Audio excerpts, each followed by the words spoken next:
badge right there, and it's a different one. Both mine and John say media. Yours says alumni.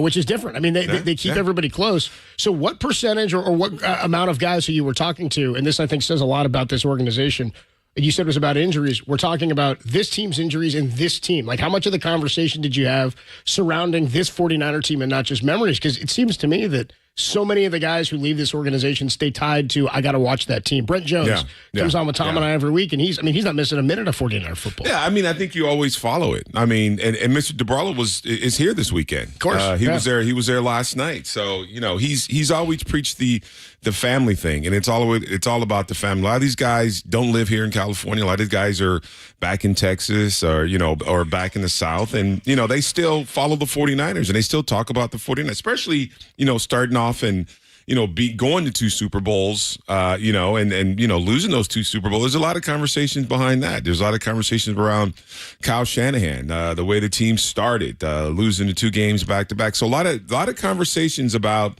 kind of what the team is and what the team needs and what the team's missing, that type of thing. So, a lot of guys, we're wondering too. Yeah, we're sitting here. Exactly. And you get any answers for us? Well, a lot of conversations with these guys start like when I was playing. This is what I would, type of thing. So it's kind of cool. But yeah, these guys still. I mean, they stay in touch. They watch the games, and they'll come out to a game. And of course, this is a big weekend for everyone. But these 2 teams, the 81 team.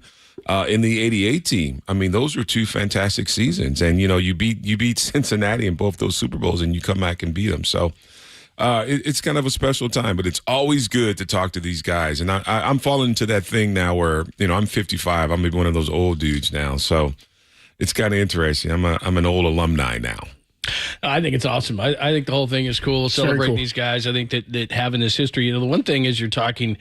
That kind of strikes me because the first one is obviously the first one that the organization ever had. Of course, and so you're going to have that special feel towards that team. But it is great. And I was thinking about this the other day. Like, I can't remember who we had on, the Alex Smith, Frank Gore, that group, Patrick Willis. That's like my childhood almost. That's my era, right? And those guys were so good, but they didn't win it. Right. So the only thing you really celebrate, you don't celebrate teams that got there, like Super Bowl 47 or Super Bowl 54 or anything. You've got to win it. And that's where there's just a sense of urgency down here right now because this team right now looks at itself and says, geez. It's the biggest drought in the Bay Area for pro sports, right? Because if this team is just really good, I mean, we'll fondly remember them like we do the Harbaugh teams, but you got to win it. And then there's the big celebration like you have. And then we have this fondness just to level up for these guys who actually put, like you said, Ronnie Lott, legendary, and Steve and Joe and all these different guys. You remember all those guys who won the championship. So all these guys were on this team right now, the Fred Warners, Nick Bosa, Brock Purdy, Christian McCaffrey. I mean, we'll always remember these as really great teams, but they've got to win it. And that's the urgency. Right now we're at Levi Stadium. There's an urgency that you feel when you come down here. Like they've lost 2 in a row. For a lot of teams being 5-2, it'd be like, hey, we're fine. They go 5-3. You start thinking about, geez, can they get home field in the NFC? And how you get to 5-3 is most important, right? Because going 5-3 into your bye week, a lot of teams would say, "Damn, we're in a good spot. We can make a run. We may have a division shot here." But for a team that starts 5-0 and comes into the season with Super Bowl aspirations and had them last year, it's not like it's your first jump. To your point, John, you've got to get it done. Well, because they want home field advantage. They don't want to go to Philly again or Detroit or Seattle or where they may have to go. And so today becomes a big game. But my point, I guess, in all this is we're going to celebrate these guys, and especially the first one, which is the most special, I believe. And because they won the championship, that's what you do. The Harbaugh teams were great. There's been a lot of great teams, but if you don't win it, it's just a different level up. And this is a really good team with a really unique opportunity. The trade deadline, we're going to talk about that at some point during the pregame show, comes up on Tuesday. There's a report by Diane Rossini today of The Athletic saying that John Lynch and company are working the phones either for an edge guy, a corner, or maybe both. Philadelphia with Howie Roseman is going to be really aggressive. They already went out and got Kevin Byard, a great safety from Tennessee. So, it's on. And today, for a lot of teams, for example, Washington, they're playing against Philadelphia today. And there's a report out that says that Washington, a team that's 3-4, if they beat Philadelphia and go 4-4, they believe they're in it. If they go 3-5, they're moving Sweat and Chase Young potentially. Two guys who are good pass rushers, maybe some other guys they might move, and they go into rebuild mode. So Minnesota is a perfect example. Minnesota beat the 49ers. They've got a fairly easy schedule. The NFC North is wide open, and they're saying to themselves, we're not going to move guys. We're not going to move Danielle Hunter. We're not going to move Kirk Cousins, guys in the last year of their deal. we think we got a shot at this thing. So 1 week could even make that difference. So there's a lot going on among the things that could be happening today, but really cool to be honoring this alumni, and hopefully this group of 49ers that we're talking about every single week can add to that, because it's been a long time, man. And just real quick, I got a funny story. Yeah. So last night there was an opportunity. Mr. DeBralo was on the stage, had all the trophies, and had the guys who won 4 Super Bowls, which is Mike Wilson, Eric Wright, Joe Montana, Keena Turner, and Ronnie Lott. And so I MC the event. So I'm up there getting people organized. And Ronnie looks at me and he goes, "This is for 4 Super Bowls. Get off the stage." Wow. Dude, so there's rankings among Super Bowl champs. Oh, yeah. He's like, "You only got one. Can you move out the picture?" You're in the back, dude. You're at the kids' table. Yeah, you're messing up the picture here, bro. Move. Oh, man. So it was, that's what it's about. And these guys have a lot of pride. I mean, these guys have a lot of pride to bring these trophies home. And you said it. I mean, you talk about the expectations. The expectations here, we talk about this 49er way and Super Bowl and all this stuff. These guys did it. Right. These guys actually did it. And these guys are trying to get to that level. So, it's super interesting. Well, I remember when they went to the Super Bowl with Harbaugh and Colin Kaepernick, and I think Steve Young said, it might have been on KNBR, I can't remember, it may have been national media, but he said something along the lines of, look, this is an organization for quarterbacks where you can lose championship games, you can't lose Super Bowls. Right. Like, you've got to go out, and that's what this organization prides itself on.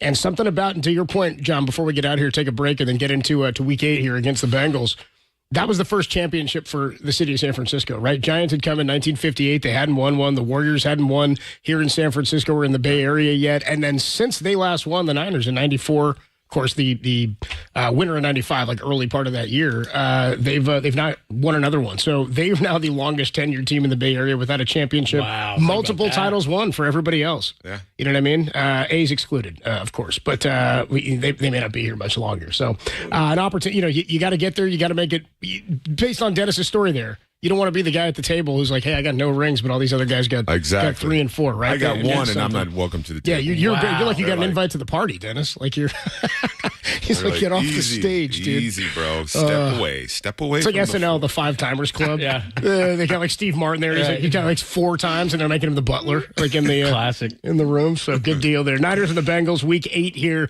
1:25 kickoff. We got plenty to get to. Brock Purdy going to play today. It sounds like Trent Williams is going to miss today's game yet again. Adam Schefter came with some news earlier this morning, and as John pointed out, Diana Rossini now, The Athletic, reporting that the 49ers are working the phones for potentially a defensive back or a defensive end, an edge rusher here ahead of the trade deadline, which comes up, is that Tuesday the 31st? Tuesday, Halloween, October 31st. We have more to come. Let's get into what this one's going to look like. Niners punched in the mouth last week against Minnesota, 2nd consecutive loss. They're now playing yet another team for the 2nd time in 3 weeks from the AFC North and coming off a bye before they play the Niners. They've got to stop the run a little bit better. We got to see if they can protect Brock Purdy and if he can lay off some of those lollipop interceptions that he threw at the end of last week's game. Adam Copeland, Super Bowl champ Dennis Brown, and John Lund. By the way, we're streaming live on YouTube and Twitch. Check it out. Only here from Levi Stadium on the Sports Leader.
I mean, I think there are situations clearly where teams are doubling him, chipping him. I mean, you're dealing with Bosa. I mean, I think that's one reason that they went after Randy Gregory, who played meaningful snaps.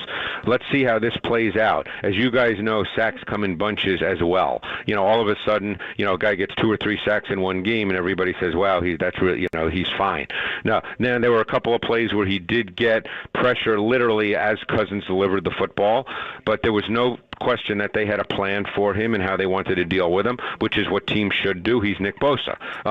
So we'll see how the season continues to play out, but I would not sit here, guys, and start saying, well, Nick Bosa can't play anymore. I think that would be a kind of silly thing to say.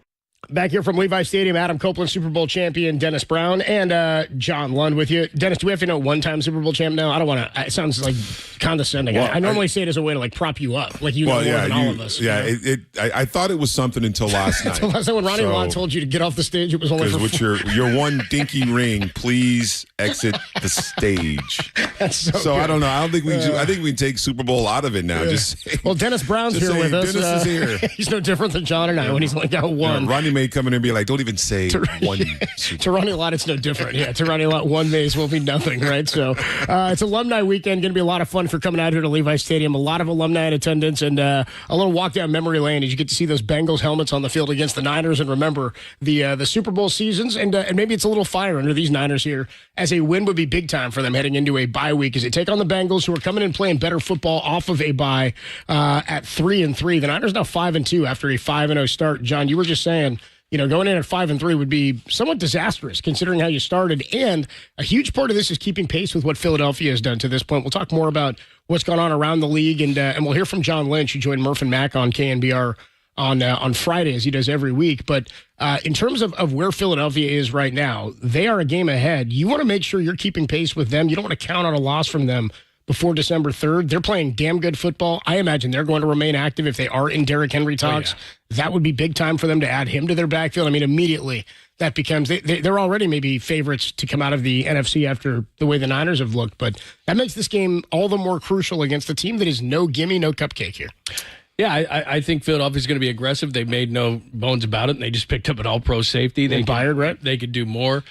Dallas has been talked about as far as Derrick Henry. Could you imagine what they could do? I think Dallas is probably going to be aggressive, although Jerry Jones said on the radio this week in Dallas that he was happy with what he had, but that's just not how it works. I mean, at the trade deadline, in the NFL, it didn't used to be a big deal, the trade deadline, but it's become more and more like baseball. I mean, it's just fun. The teams who are not in it decide we're going to move on and try to get picks. Teams that are in it get extra aggressive. It was October 20th of last year that the 49ers got Christian McCaffrey, and he changed everything. So I would think that as good as the 49ers have been, look, they got 0 sacks against Kirk Cousins. They got some pressure on him, and I know that, the sack, there's all these other analytics about pressures and everything else, but a sack puts them about 10 yards back and really kills drives. I mean, bottom line. So they got to get more pressure on the quarterback. They got to get a sack. Randy Gregory's been okay, but if you can pick up, Montez Sweat or somebody like that really is a proven pass rusher, or that corner spot's a problem, man. Last week, Ward made a nice play early, but then got beat deep, and then Demo Lenore had one. Whether he goes inside and you get an outside guy, or, there's Patrick Surtain being talked about, and Jalen Johnson, and Kenny Moore's a good slot guy from the Colts. All those guys are in the last year of their deal, too. So from a financial standpoint, the 49ers have that $40 million. They don't really want to use it moving forward. They wouldn't mind using it this year, and then next year it goes away, and then you've got that money to move forward so you can sign Brandon Ayuk, so you can think about Brock Purdy, all those different things. Every year it seems like the 49ers, and this is a great problem to have, they draft, develop, and they got to pay guys. Well, now Brandon Ayuk's the next guy on the list. That's just how it worked. It was Bosa, it was Warner, it was Kittle, it was Debo. It's just boom, boom, boom, boom, boom, and that's a great problem to have. But they don't want to have that money moving forward. So Sweat, Chase Young, Jalen Johnson, Moore, those type of guys, all their contracts all are gone at the end of next year. And if you want to keep one of those guys, fine, then you make a decision with somebody else on the roster. So they're in a great position to make a move here. And I'm not saying it's great to be 5-2.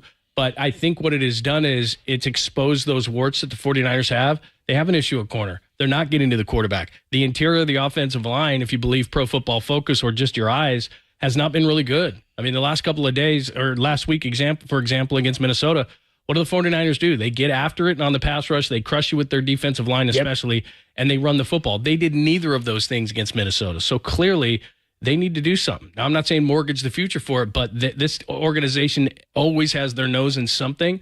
So I expect them to be aggressive at the deadline. Yeah, and I think the worry is, we talk about the pass rush is a situation that is something we should be talking about and you should be worried about because it just hasn't happened in the last 2 weeks. But I think they've got the guys on this defensive line that can rush the passer. Nick Bosa, when he's one-on-one, he's got to win. I mean, we talk about him getting chipped and doubled. A lot of times he's one-on-one. And he's just not into his groove right now. And I think once he gets into his groove, he admitted that you're going to see too. it. That was a little interesting. That he's been one-on-one, not been chipped. Yeah. Well, and he said that, look, that holdout, it's kind of gotten to me. And he said he wasn't good against Cleveland. He wasn't going to get good against Pittsburgh. And look, all the analytics from Pro Football Focus say that Nick Bosa is one of the great defenders in the league. And look, you get paid and the pressure's going to start happening. But we're seeing TJ Watt. He gets doubled. He's making plays. You see Garrett, he won the game last week for them. He changes the game. I mean, right. So look, I love Nick Bosa. And it's not that he's playing great football, not playing great football. It's just he's got to finish. But he's got to play great football. You get paid like that. He has got to play starts to mount. Yeah, right? and that's the key to the defense, right? Is that pass rush? I think the need is cornerback. I think if you're going to go out and look for somebody, he's got to be a cornerback. And I think it's been showed without that pass rush. Now you got to cover. You got to have sticky coverage. And we saw the last couple of weeks. The coverage is just not there. So that pass rush either has to get there. And like I said, they've got the people. I think Gregory's a good addition to this defensive line. I think everyone just has to play better. Hargrave's got to play better. Eric Armstead's got to play better. And Nick Bosa, I mean, you're the man. You're the man. You're the big money guy. You're the NFC or NFL defensive player. You got to play like that. So I think up front, they've got the guys. You just got to get their mind right and get it going. But I do think the help is in the secondary. Tom Tolbert on our show earlier this week had a line that it's been stuck in my head because it's the best way. It's a succinct way to put what's happening with Bosa and his performance lately. And again, it's just not showing up on the stat sheet. It doesn't mean he's playing poorly.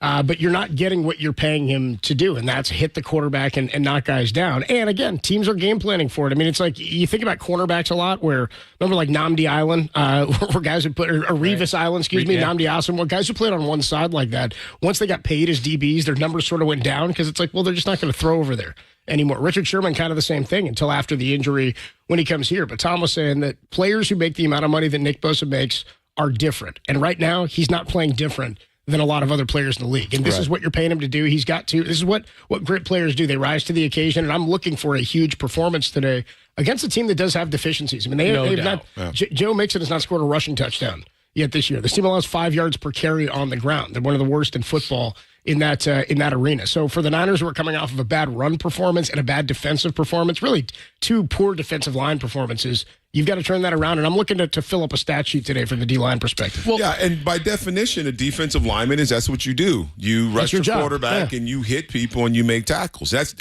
what you have not seen the last 2 weeks.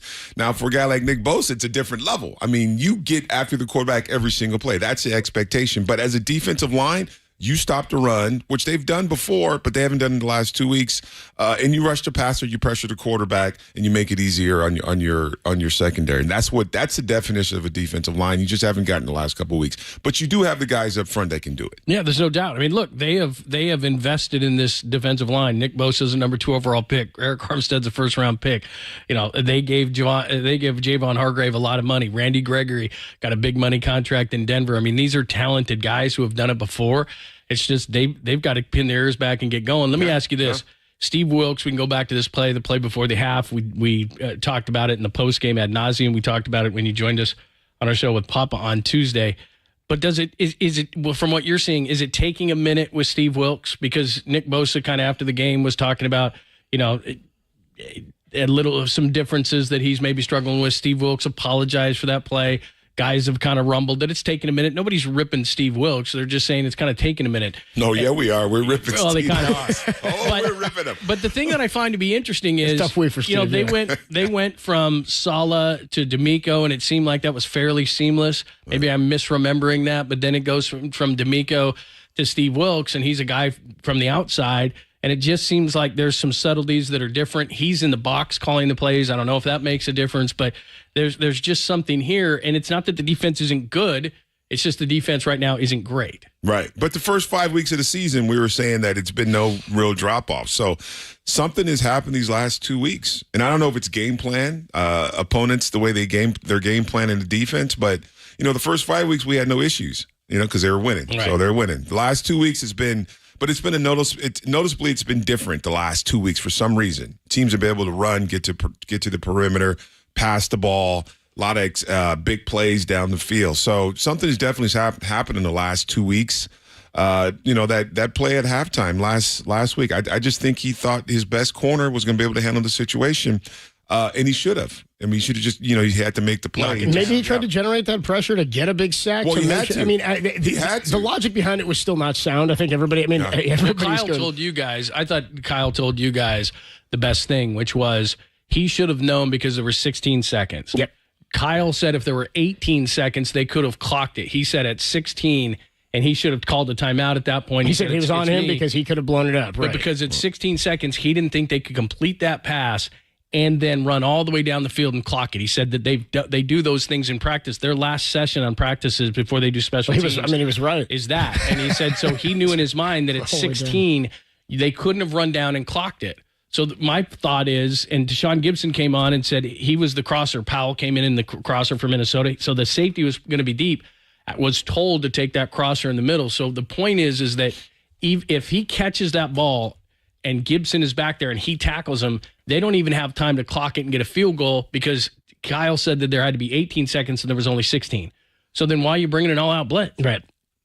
That's the issue. But to your point, you're saying the player has to make the play. That's what I was saying. Is there's got to be something on word there where it's like you got to know you have to wrap him up. If it's a quarterback, he knows don't take a sack here. You can't take a sack here, right? Yeah. And, in the middle of the football game, you would think if he just batted it down too, right? That would have been the play, just to bat it down. Right.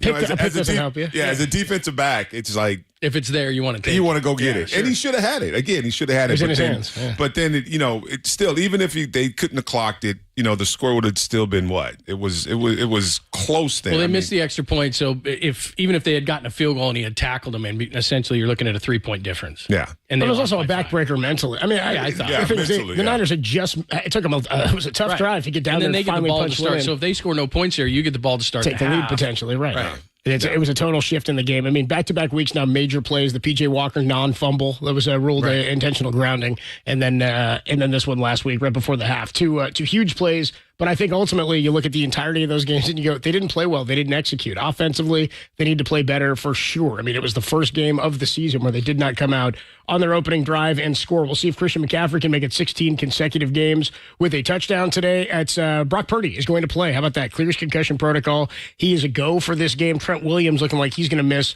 yet another one. We will hear from John Lynch, who joins Murph and Mac on KNBR each and every Friday throughout the football season. We'll see what he had to say about the Steve Wilkes play. Did stand behind his guy this week, and we'll see where the 49ers go come trade deadline time on Tuesday. Adam Copeland, Super Bowl champ Dennis Brown, John Lynn with you from Levi's Stadium. Niners and the Bengals, a 125 kick, only here on the Sports Leader.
Copeland Super Bowl champion Dennis Brown, John Lund back with you here from Levi Stadium.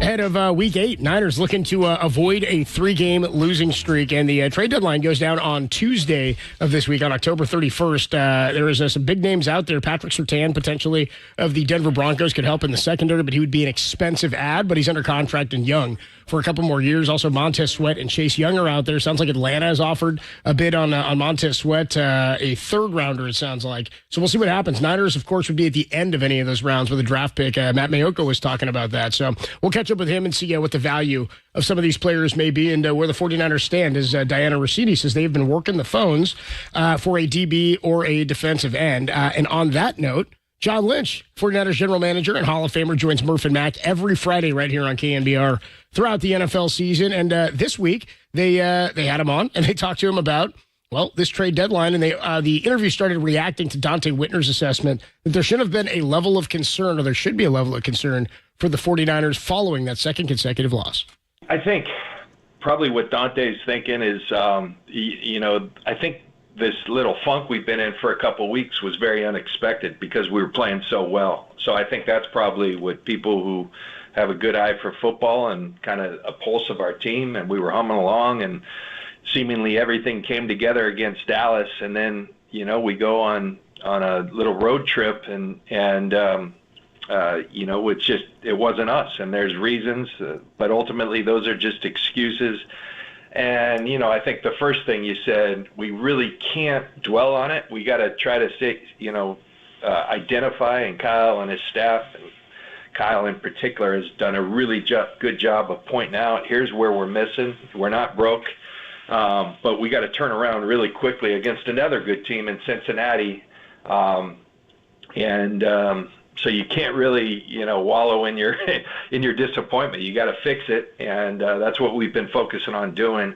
And we got to pour everything into this one. At home, we're going to need our crowd's energy, and this is a team coming off a bye in Cincinnati. I would imagine Joe Burrow will be as healthy as he's been all year, and they're a good team with good talent. And we're a good team too. We just had a couple tough weeks, and we got to get back to who we are. Yeah, for sure. And Sunday's that chance. So let's get right into it. Brock Purdy, what can you tell the fans out there about his current status and his chances of playing on Sunday?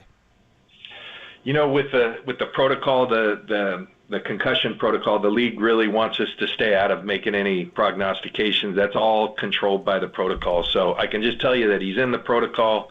It was made public that he practiced on a limited basis yesterday.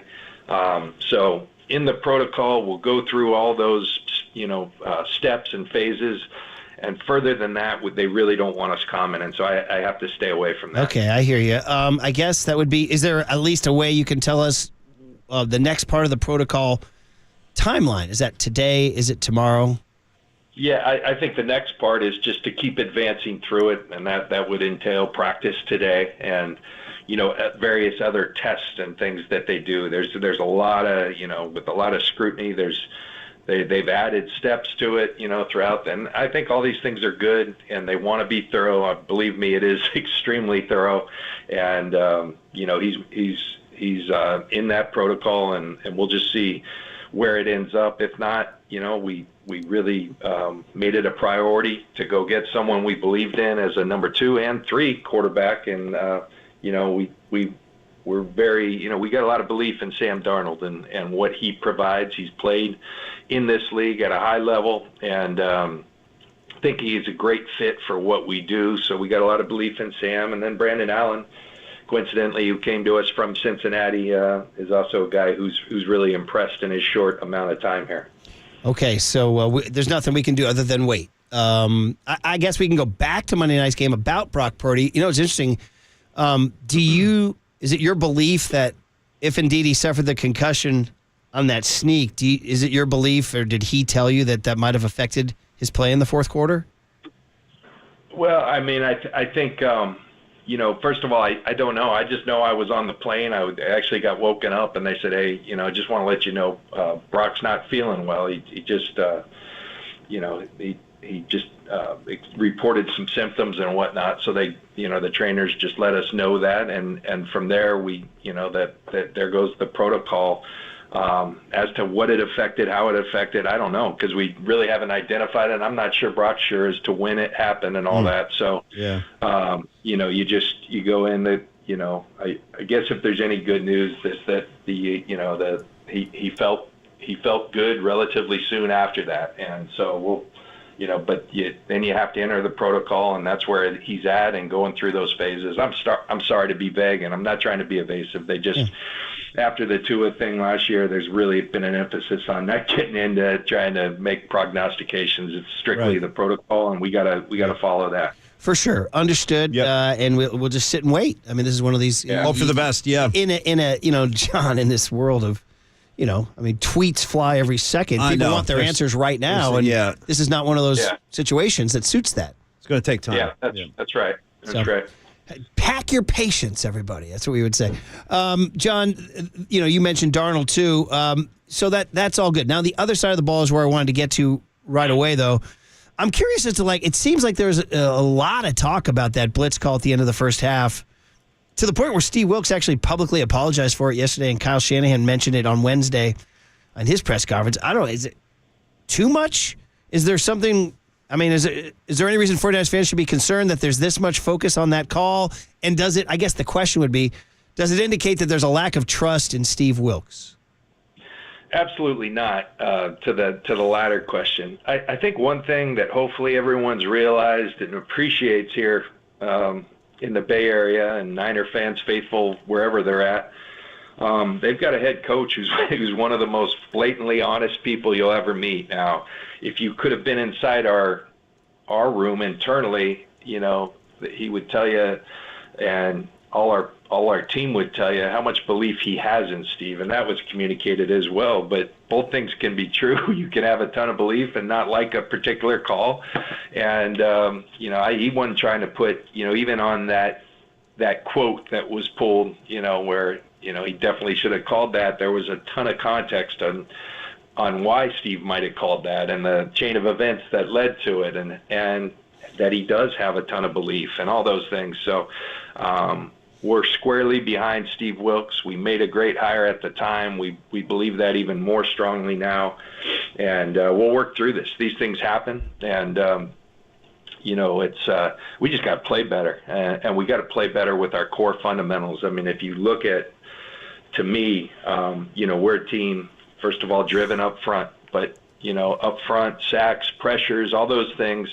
It's rush and coverage being tied together. And like I said, in Dallas, I thought everything kind of came together, and that looked like the defense I remember and who we are, who we can be. And then, it's just been times when our rush is winning, but our coverage isn't there. A time where our coverage is winning, but our rush hasn't quite arrived. And then, in the last couple of weeks, I think subtly, we're a really good tackling football team, and we haven't tackled as well. So it's fundamentals. Don't try to create all these reasons and as to what's going on. It's just, it always goes back to the fundamentals and us playing like we can play. And when we do that, we'll go back to being the dominant defense that we've been, and that needs to happen here soon. Well, hopefully we'll see that on Sunday. And John, talking about, everything starting up front, obviously on the offensive side of the ball, there's questions about Trent Williams and his health, and, we'd love to see him out there. If you have any kind of update on Trent Williams and the likelihood whether he will or will not play Sunday? Yeah, Trent's progressing well. He wanted to, Trent is a competitor of all competitors, and he had that ankle and was really gearing towards playing last week. He just couldn't get there, and he's not practiced this week, so I think today's going to be a big day. We don't do a ton on Friday, but it's going to be a big day in terms of feeling like, okay, I'm feeling better. I think I can do this. And, Trent's the type of player you wait right up till Sunday if you have to. I guess it does give you some confidence that, like, hey, Trent's a seasoned player. You trust his point of view once the doctors clear him as to whether he can go, and then knowing he's got some time to heal up after. So, if Trent can play, he'll play. And today and the next couple days will be big on terms of continuing that healing process so he can go function. The good news, like if you watch that game, Jalen Moore, I thought did it. I was really proud of Jalen. I thought he held up extremely well against some really good rushers, and was proud of that. That was a really good step for Jalen, and credit to Chris Furster and the O-line staff for, continuing to develop a young player, and he stepped in and did really well in Trent's absence. All right, we're talking to John Lynch, 49er general manager. We do it every Friday at this time. Obviously, Niners licking their wounds after the Monday night loss, getting ready for Sunday at 1:25. We don't know about Brock Purdy's status. Just be patient, everybody. Let that play out. We got to talk about the other big dog is Nick Bosa, and he came into focus for a number of reasons too. He stood at his locker Wednesday, and he sort of admitted that maybe he isn't where he should be because he missed training camp. So, like your reaction to that. He also had a curious quote after the game where he said, "We're a 4-man rush team, and we're doing different things this year, and I'm not used to it." And that kind of raised some flags. Actually, why don't I separate those into two questions there? Let's start with that one. Did that raise a flag to you when he said, "We're a 4-man rush team, and we're not doing that, and I'm not used to it"? Was that concerning to you that he expressed that question? Not concerning at all. I mean, we know who we are. We know who we want to be, and we're people that are going to kind of stand up. Nick's very much like Kyle, and so you're going to get, and we don't try to muzzle our players. So we know where we're trying to get. We know that we're a team driven. Our resources are heavily placed in our D line, our front seven, and those guys got to be the straw that stirs the drink. I mean, I tell them all the time, they're the engine. That's where I think not only our defense, a lot of our team is predicated off how those guys play. And so but the point is, it's not just them. It's them collectively. It's our entire defense, and we got to come out of this thing together. And we're still a very good football team. I know that in my heart of hearts, and now we just got to go show it. And I'm glad we're at home. I keep saying it because I think sometimes when there's nothing better than being at home and feeding off your crowd's energy, and we need that because we've had 2 long road trips. They've been tough. They haven't worked out like we wanted to. So we got to have this house rocking. I'm excited. We're celebrating our Super Bowl 16 and 23 teams, both that beat the Bengals. Nice. And also having the 50th anniversary of our 73 team. So I know that this place is there's like over 100 alumni coming back. Oh, that's awesome. Mr. D will be back here tomorrow night for an alumni dinner. Nice. So a lot of and believe me, that fires our team up to see those guys here. They'll be all out at walkthrough tomorrow. So our guys are looking forward to that. We want to show well in front of them. Oh, that's great. Fabulous. Oh, that's exciting. Good stuff, man. Well, and sorry to get away from that great nostalgia, which I love so much. Back to Bosa. What did you think of his comments Wednesday saying, maybe missing training camp has affected him. Maybe he's not where he should be. What did you think of that? I think Nick has a high standard for himself, and like Myles Garrett is playing out of his mind. I haven't looked at the numbers directly, but I don't think he's getting more attention than Nick Bosa. Nobody gets doubled more than Nick, and that's why I say we got to come out of this collectively. It can't just be Nick. It's got to be everybody else.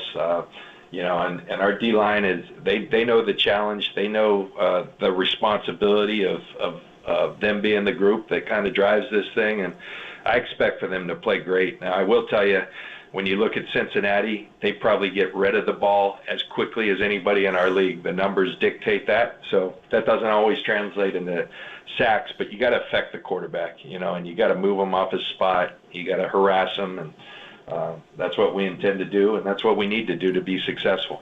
All right, John, I know so many questions. This is what happens. This is the NFL. It's where everybody loves it. Everybody's got all their theories and questions. So Brock Purdy, there was a quote from Troy Aikman in the broadcast where he said, I was talking to Brock before the game. He said his elbow's not 100% all the way back.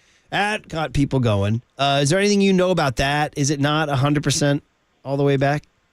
Well, I think the context to that, like Troy's a professional, and the guy I have a ton of respect, worked with him at Fox, NFL on Fox for years. I think what Brock was trying, and Corey Rush, came up right before and just said, hey, if they ask that, what Brock really intended is that he does do a lot of pre-practice work to get his elbow right. He does a lot of things post, and he's continuing on that. So I think maybe a comment or a discussion they had But Brock feels like he's 100% on the field and all that. It's just all the work he continues to do to take care of that. I think that's more what Brock was getting at, and I don't know if it was misconstrued, how it was communicated. I didn't hear it, but Corey did mention that, that's not what Brock was speaking to. He does feel 100% on the field. Yeah, I mean, so many questions to be answered this Sunday and going forward, too. Then, all right, John, well, listen, hey, the game gets down to the Bengals, a little bit on them coming in. I mean, this is a team, they won the AFC Championship 2 years ago.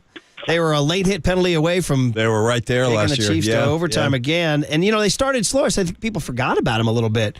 But I think when the schedule came out, this looked like one of the premier games of the season. Is that how you viewed it? Yeah, I mean, they're a well-built football team, and a team we have a lot of respect for. We've had some good battles with them. I think they did start a little slow. Their quarterback is a tremendous player. He pulled that calf, and I know that was troublesome for him. I'm expecting, like I said, as close to a healthy Joe Burrow as we've seen, because they're coming off their bye. And many ways, as he goes, so goes their team.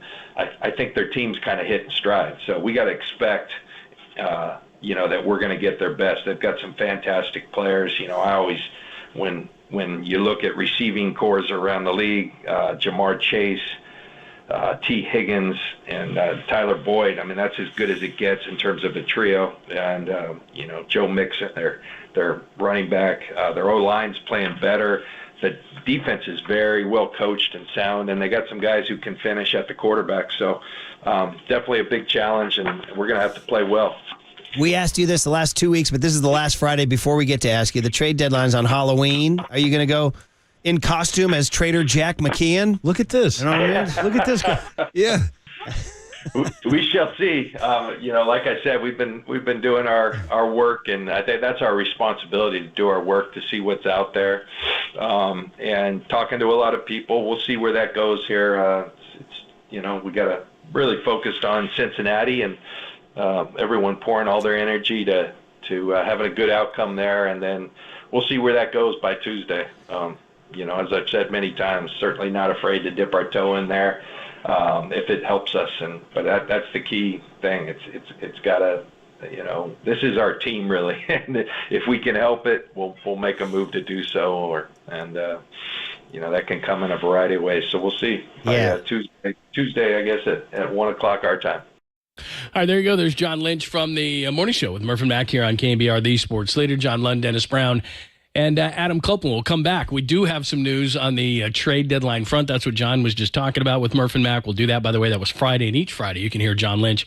You can also hear Kyle Shanahan on Thursdays in the afternoon with Tolbert and Coates. Make sure you tune into that as well. We'll continue. Top of the hour is to get you ready for the Bengals and the 49ers. It's a critical one. We'll get into it next, only here on the Sports Leader.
Thanks for joining us. Big Alumni Day down here at Levi's Stadium. Thank you so much for joining us. John Lund, Adam Copeland, Super Bowl champion Dennis Brown. A lot to talk about. Brock Purdy's going to play today. Trade deadline. Oh, yeah, there's a game, and the 49ers have lost 2 in a row.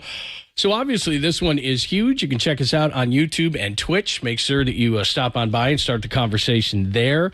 If you're tailgating in the parking lot, I passed you this morning at about 7:50, 10 to 8. There was already hundreds of you. You were running late. Partying. Yeah, I was running late. Hundreds of you partying in the parking lot. I'm always amazed how you can get from there inside the stadium and drive your car. But great work. Everyone was cranking KNBR, of course. No music to be had. So thank you very much. I think they were listening to the Fantasize This, Fantasize This. F this, as we call it. Yeah. Which inevitably you'll say throughout your fantasy season. And I always get confused because I'm like, Fantasize This, right on. And then it's you guys talking fantasy football. So anyway, that wasn't my fantasy. It wasn't my fantasy, but what did you think, Joe? Whatever. But it was fine. It was a fine job done by all. Fantasize This. Perfect. Yeah. That's how it starts, too. Copeland with Fantasize This. It is misleading. They open it with Fantasize This. What's your fantasy? And then it's like, should I play Brock Purdy? I think he's going to play. Not really my fantasy, but it's good to hear he's playing. He is going to play, dude. Exactly. Yeah, let's roll with him. And for many Niner fans, to be honest, that is their fantasy. That is. Oh, Brock's playing. Ask and you shall receive. Yeah. So that's what's going on. Thanks for joining us. Got a ton to get to today, and we will discuss many things. But let's start here. In fact, speaking of fantasy, sponsored by, it is Who's Hot. That's right. Who's Hot. Sponsored by Valley Heating, Cooling, Electrical, and Solar. That's creepy. Locally and family owned for 61 years. Let's start with you, Dennis. That's hot. Who's hot? Who's hot? Well, I mean, the last 2 weeks, not very much. Is hot, but Christian McCaffrey, so he's hot. I mean, he's working on the record. He's working on the record.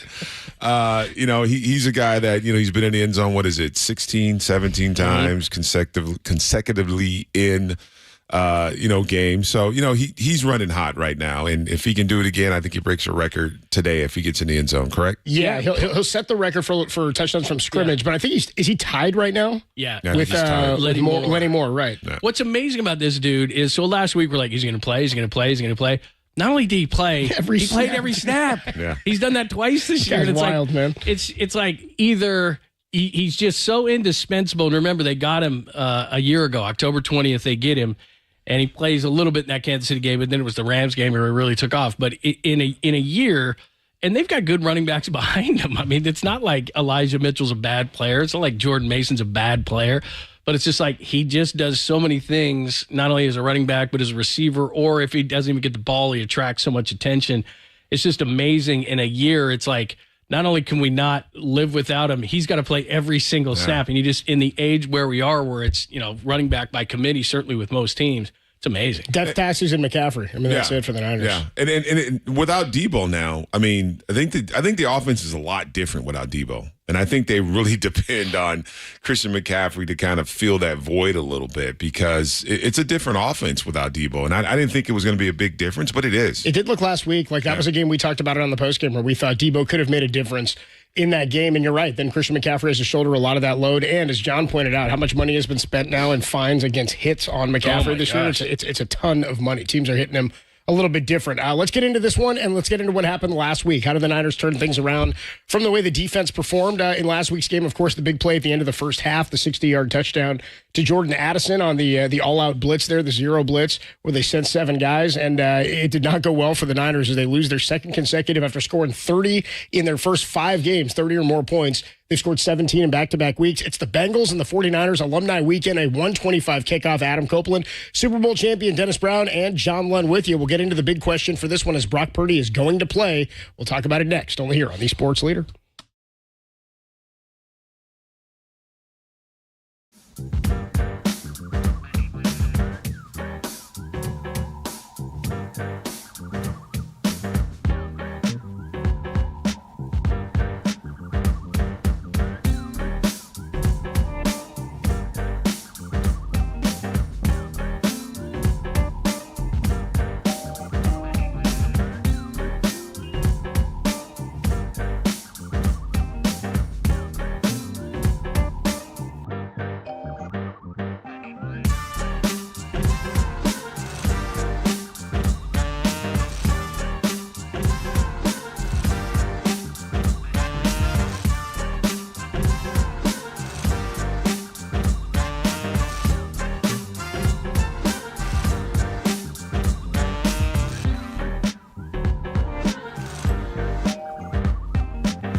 Purdy out of the shotgun. Purdy steps off, gets to his right, throws middle. It is intercepted by Bynum. The 49ers lose again. 49ers lose back-to-back games for the first time this season. Their first two losses of the season, they enter here week 8 against the Cincinnati Bengals, 5-2. Bengals come in off their bye week at 3-3. Super Bowl champion Dennis Brown, John Lund. I'm Adam Copeland, hanging out with you here from Levi's Stadium. A 1:25 kickoff for the Niners and the Cincinnati Bengals as it's alumni weekend here. Going to celebrate a lot of I'll say all of the Super Bowl championships over the Cincinnati Bengals and a lot of 49er history here as the Niners look to try to iron things out as they head into their bye week in week 9.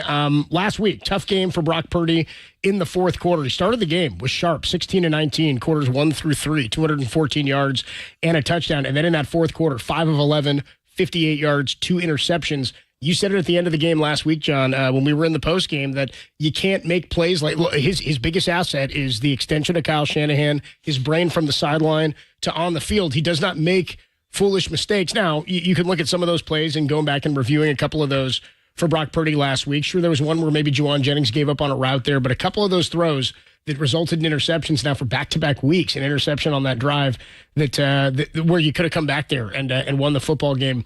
Made it difficult for the Niners. He is going to play today. That is the bonus or the good news for the 49ers entering week 8. He is cleared concussion protocol, will be the starter. And how do you go through the concussion protocol so fast? I mean, how does that work? Yeah. I don't really understand that. You know what's interesting? We were all trying to do this as a media. There's a 5-step program. All you got to do is Google it, and you can see exactly what it is. They've cut down to 12. It's 5 now. But by him practicing by Wednesday is when everything starts. So it's, recover on Monday, Tuesday player day off, and then they do the installs and the practices for the next week, Wednesday, Thursday, Friday, Saturday, walk through Sunday game. And so by Wednesday, we all knew, at least in the 30 minutes that the media could watch, that Brock was at least out there. And if you look at the protocol, then that's part of the team activity. And then what he does when the media leaves, we don't know. And we know some people who do know. But the reality is that he then was practicing. And so we got a pretty good idea that he was on protocol 4. And then the 5th one is the hardest one because not only your team doctor, but then there's an independent neurologist who's got to clear you. So it can't be like he's playing wink, wink, nudge, nudge like he used to be. Hey, right. I'm holding up 3 fingers. Well, it's 5, but whatever. You're good enough to go. So he did clear all those things, and he's the first one. Adam Schefter early in the week was like, well, he's not going to play because no one's done it since Pickett in 22. Well, that's not a long time ago. That was last season. So he's like, nobody's done it since this guy. It's like that happened last year. It's not like it was 1975 that happened. So Purdy clears it, and he's going to play. So, the thing about last week that's interesting is, like you said, Adam, he went 16-19 for 214 and a touchdown through the first 3 quarters. And everyone was like, well, he's obviously bounced back against Cleveland. Well, we're not sure the 5 for 11 and 2 interceptions in the fourth quarter. So was that because he was concussed on that quarterback sneak? Then the next one was another one. They get the first down. Then the next play after that was an interception. And that was the one to Jennings that you're talking about. The one thing you have to understand with Brock Purdy is because he throws with such anticipation that sometimes when he throws an interception, you're going to go, what the hell was that?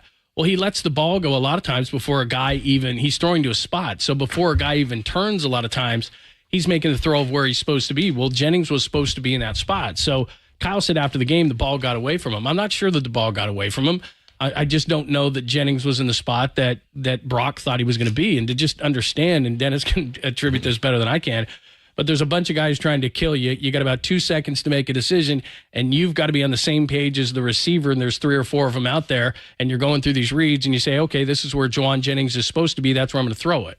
So then the ball gets intercepted. And then the second one, I don't think you want to throw a jump ball to 5'9" Ray McCloud. That's not really what he does. Jennings is behind him. Ayuk was off to the right. They looked like better options. But again, you have 2 seconds to throw. There's 33 seconds left in the game, and you're trying to make a play. So, look, if Jimmy Garoppolo was 5 for 11 with no touchdowns and 2 interceptions in the fourth quarter of a game, we would crush him. But it's St. Brock. We'd be like, should Mullins be starting? Right. Yeah, we'd be asking the question. But it was Brock Purdy, and so we don't say that. But the reality is that whether he was concussed or not, who knows to what effect that had. But the bottom line is we went 5 for 11 with no touchdowns and 2 interceptions in the fourth quarter, so he's got to be better. Yeah, and I think what's really stands out is that he hadn't thrown an interception for so long. And then now, 2 weeks, he's got 3. So I think that stands out, and you start thinking, what's going to have teams figured him out? Are they making him uncomfortable? I just think last week he just didn't look very comfortable in the pocket, and then in the fourth quarter there, he did it against Cleveland. He brought the team back, took them down the field, put them in field goal position to win the football game. The field goal was not made, so they didn't win the game. But this week he had another opportunity, and in the fourth quarter, in 2 drives, he threw 2 interceptions. So. He's a quarterback. It all falls on his shoulder. I think it's just the fact that he hadn't lost any games. So now, everyone's kind of questioning Brock Purdy. I mean, we'll see today how he plays, concussed or halfway concussed or whatever it is. But we'll see how he plays today. I mean, now there's a book on him, right? There's a book in NFL on him. So we'll see how he plays today. We'll see, how Cincinnati kind of attacks him, how they want to kind of get him, if they're going to blitz him again, if they're going to try to get pressure off the edges on him again. We'll see how he plays today and moving forward. But I think the big thing is that he hadn't thrown any interceptions. Now he's got 3. So we'll make this then. We'll get into, as we're talking a lot about Brock Purdy and his performance last week, we'll talk about the other quarterback here too. And our quarterback comparison sponsored by Friedman's Appliance, proudly serving all of Northern California with a wide selection of luxury appliances. Visit them in Pleasant Hill to see the Friedman's difference. And by Dolce Vita Tequila pure and simple. You talked about the pressure last week, Dennis, against Brock Purdy. Colton McKivitz, 6 pressures allowed, and they didn't have Trent Williams, and it's looking like they're not going to have him again today. That is the plan. He was upgraded, by the way, on Friday from where he was last week. He was doubtful entering play on Monday after last week's final injury report. This week he was questionable, but it looks like he's going to miss this one. Brock Purdy participated in a walkthrough Thursday, a full practice on Friday, a partial practice Thursday. He's been cleared from the concussion protocol. They'll be facing a guy who's been banged up this year, Joe Burrow, among one of the most elite quarterbacks in the NFL. He struggled, though, with that calf injury this year, completing 63.4% of his passes to this point. Only 7 touchdowns to 4 interceptions through the first 6 games for the Bengals of the season of 2023. He's been sacked 14 times. Brock Purdy's been sacked 12. So while Brock seems like he's been more mobile this year, the mobility for Joe Burrow, which has been one of his assets early in his career, has not been the same for him to this point. Brock on the season, just a couple of totals for you. Last week, 21 of 30, 70% completion percentage, 272. The numbers look really good because he started 16 and 19. It was that fourth quarter where things got out of hand for him with the 2 interceptions and the low completion percentage. Colton McKivitz, as I mentioned, 6 pressures allowed on the year for Brock. 16.68 are the passing yards and 67.9, so 68% completion percentage. That's best for it's 11th best in the NFL. 11 touchdowns and the 3 picks, as Dennis talked about. When we come on back, let's talk a little bit more about how the 49ers respond to that loss from last week. 45 pass attempts for Kirk Cousins. And as you said, John, he's become a story. They're doing like features of him now Sunday morning here as we kick off week 8. Games are underway. We'll jump around to some of those a little bit later. But when we come back, Dennis, a team goes down back-to-back games like this after starting 5-0, and really they've just not executed. You can't say every week, it's a perfect storm. Perfect storm. You've lost 2 in a row now. There's a way to beat you. There's a book on how to beat you. How does the defensive line respond to that call? We'll talk about that next. Adam Copeland, Super Bowl champ Dennis Brown, and John Lund from Levi Stadium. It's week 8. Niners and the Bengals, a 125 kick only here on the Sports Leader.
Does missing training camp have anything to do with anything as far as your start? I think a little bit. I think I'm trying to work on stuff on the run this year that I wasn't able to do in camp.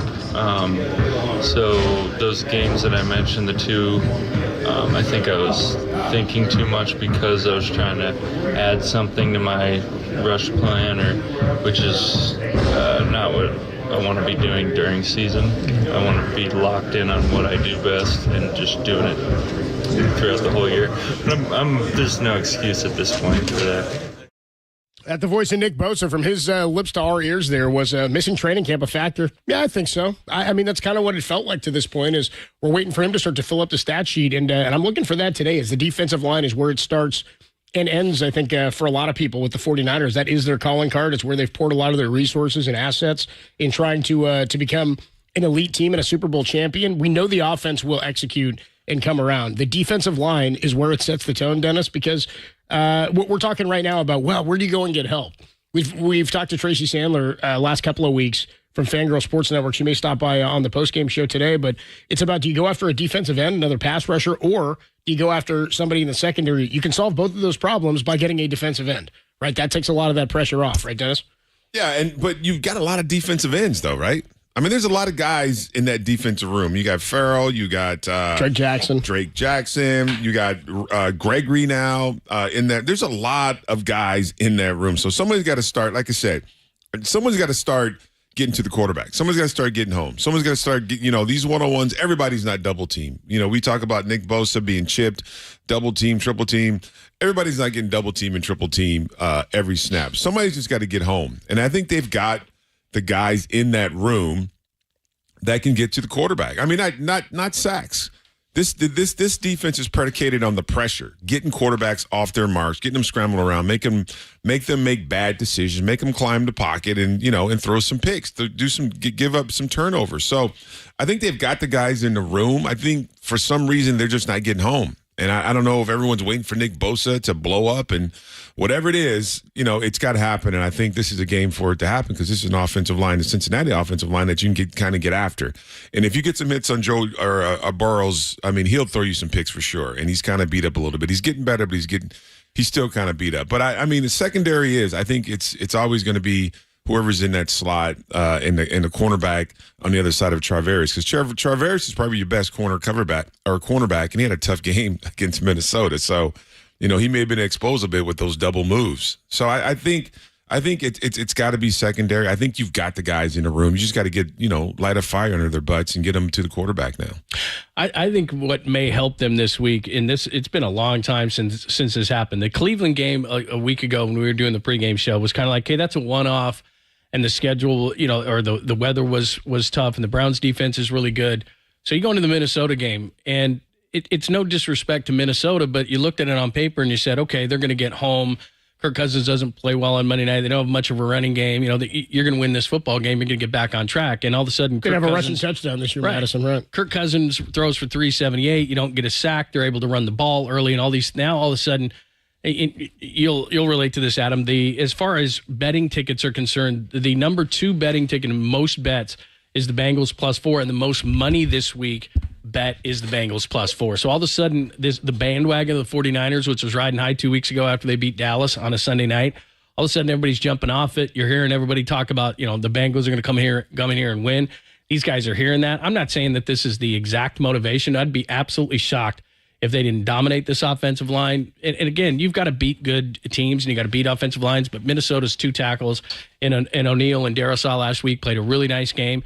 They've got to take advantage, especially the interior of the Bengals line. If you look at the Seattle game 2 weeks ago, Seattle should have won the game. They lost 17-13. They had 2 opportunities inside the Bengals' 15-yard line with about 5.5 minutes left and to win the football game, and Geno Smith couldn't get it done, either getting sacked or intercepted. They dominated the line of scrimmage against the Bengals, and the 49ers have a better front 7. So, look, every game is different. There can be adjustments or things like that, but the 49ers need to dominate. And you talk about this every week, Dennis. They should dominate the offensive and defensive lines. That's the way that they are built. They have not done that over the last couple of weeks, and this is a game in which they absolutely, as far as the fronts are concerned, they've got to dominate the line of scrimmage. They got to make them one-dimensional. And we haven't talked about Jamar Chase. He's going to move all over the place. When we saw him 2 years ago as a rookie, he was in one place. You knew what he was going to do. Now they'll play him in the slot. They'll play him out. He's got twice as many targets as anybody else. If you look at their other two receivers and T. Higgins, who's been hurt, and has not performed really much at all this year. Right. Higgins, those two guys have 73 targets combined. Chase has 77. You know where the football is going. And what they're going to do is they're going to look at what the 49ers have, and whomever they perceive to be the weak link, whether it be inside the slot or outside, they'll probably stay away from Ward. But they're going to take advantage of that spot. And if you don't get pressure on Joe Burrow today, Burrow's better than what Kirk Cousins is, and this wide receiver core, when healthy, might be the best in the NFL. So they get their work cut out for them. They have got to get to the quarterback. They may be, but as you said, John, it starts at the offensive line for them, and it's not been good. Joe Burrow's been sacked 14 times this year. It's where his mobility has been a positive for him in his career, and I think that's where the comps at times to Joe Montana come in. And there's some of that with Brock Purdy, right? We saw some of that mobility last week. He made some really nice throws in the first 3 quarters of the game, did Brock on the run. Real quick here, just as it relates to Burrow and trying to get home and lay some of those sacks, while you're talking about the Niners not able to lay the hits on Kirk Cousins last week because he got rid of it so fast, Joe Burrow, 2.46 second average time. It's a third fastest release time from snap to release in the NFL. After the 1-3 start and battling the calf injury, he's been much better over their last couple of games. However, he's got wins over the Cardinals, Rams, and Seahawks. He's beaten all 3 teams in the NFC besides the 49ers. However, the win against Seattle last week was not or 2 weeks ago, wasn't a sexy one. 17-13. Mixon goes 12 carries for 38. Burrow, 24 of 35, 185. 2 touchdowns and a pick. So, and after the first 2 possessions, they the were Bengals, flat. They scored on their opening 2 drives and didn't do anything after that. Just real quick here, just running down some of their offensive numbers. They're 28th in the league in points per game at 16.7. They're 32nd in yards per game. They're under 300 yards a game, 256.3. They're last in the league as well in yards per play. They're second to last in the league in rush yards per game, and they're 27th in the league 26th in the league in pass yards per game. There's nothing offensively for them that stands out. If they play the same game against the Niners that they played against Seattle, they should lose. The Niners defense does not have to play its A1 game to win this. However, there are ways you can get beat, as we saw with Jordan Addison. One play can derail you if you're not executing. So, Go ahead, Dennis. Yeah, and you got to take away that. I mean, what we haven't seen as far as the defense, we haven't seen them take away the run game. And offenses have become balanced, right? I mean, and you got the defense sitting kind of back on the heels a little bit. You got to shut down that run game, with those stats you just ran off. I mean, that's got to be the goal. Make this team one-dimensional and put it on the quarterback's shoulder, and then you can rush them and get after them a little bit. But you got to shut down that run game, and you can't give those big yards, right up the gut or on the perimeter. You got to shut it down, and then you can kind of attack the quarterback. No, you bring up a great point because people forget. In that Minnesota game, we talked about it all last week. Going around left, that's where Cleveland got a lot of their rushing yards. First play of the game, Alexander Madison goes like 18 yards on the first play going left. Yeah. And Minnesota only averaged 75 yards rushing. Now, total, they didn't do all that well, but in that first quarter, they had 54 yards rushing. And that set up the fact that, okay, we got to stop the run. Now they start throwing the football, and they had him, like you said, Dennis, off balance. You got to get Joe Burrow in 3rd and longs, and so he's got to hold the ball because the league now is a quick release, get rid of the football, get it to players. I mean, look, this is Kyle Shanahan's offense. Get rid of it, get it to players. That's what Brock Purdy does. Make quick decisions, get it to your playmakers. The Bengals have a bunch of playmakers. If he's in 3rd and short all day long, 3rd and 4, 3rd and 5, boom, boom, boom, boom, boom, he's getting rid of the ball. But it gets set up by a running game. If you get them in 3rd and long, obviously he's got to hold the ball a little bit longer. But let me ask you this. If a team is going to that short passing game, which it seems every team does, and we saw early in the season the Rams doing it. And that benefits the Bengals. That's going to be where, again, he's not throwing it downfield. He's throwing for 185 a game. That's it. Right, so what do you do defensively if they're getting rid of get your hands up? Unless you can, you can beat your guy right away. I mean, you can do some spikes, when you have your tackles kind of spike in the gap, get that penetration. But, getting rid of the ball fast, get your hands up. That's all you can do is get your hands up, maybe get a deflection there, make him take a little deeper drop. But unless you can get quick penetration, those 2-3 step drops and the ball out your hand, there's not much you can do about it. But you can still get in the passing lanes, confuse a little bit with your hands, get your hands up, and maybe back down the ball. Health report sponsored by Danville Neuropathy Center, bringing your nerve pain to an end. So again, if you haven't heard, Brock Purdy's going to play today. He gets through the concussion protocol. Trent Williams doesn't sound like it's not official yet. I haven't seen official, but it doesn't look like Trent Williams is going to play.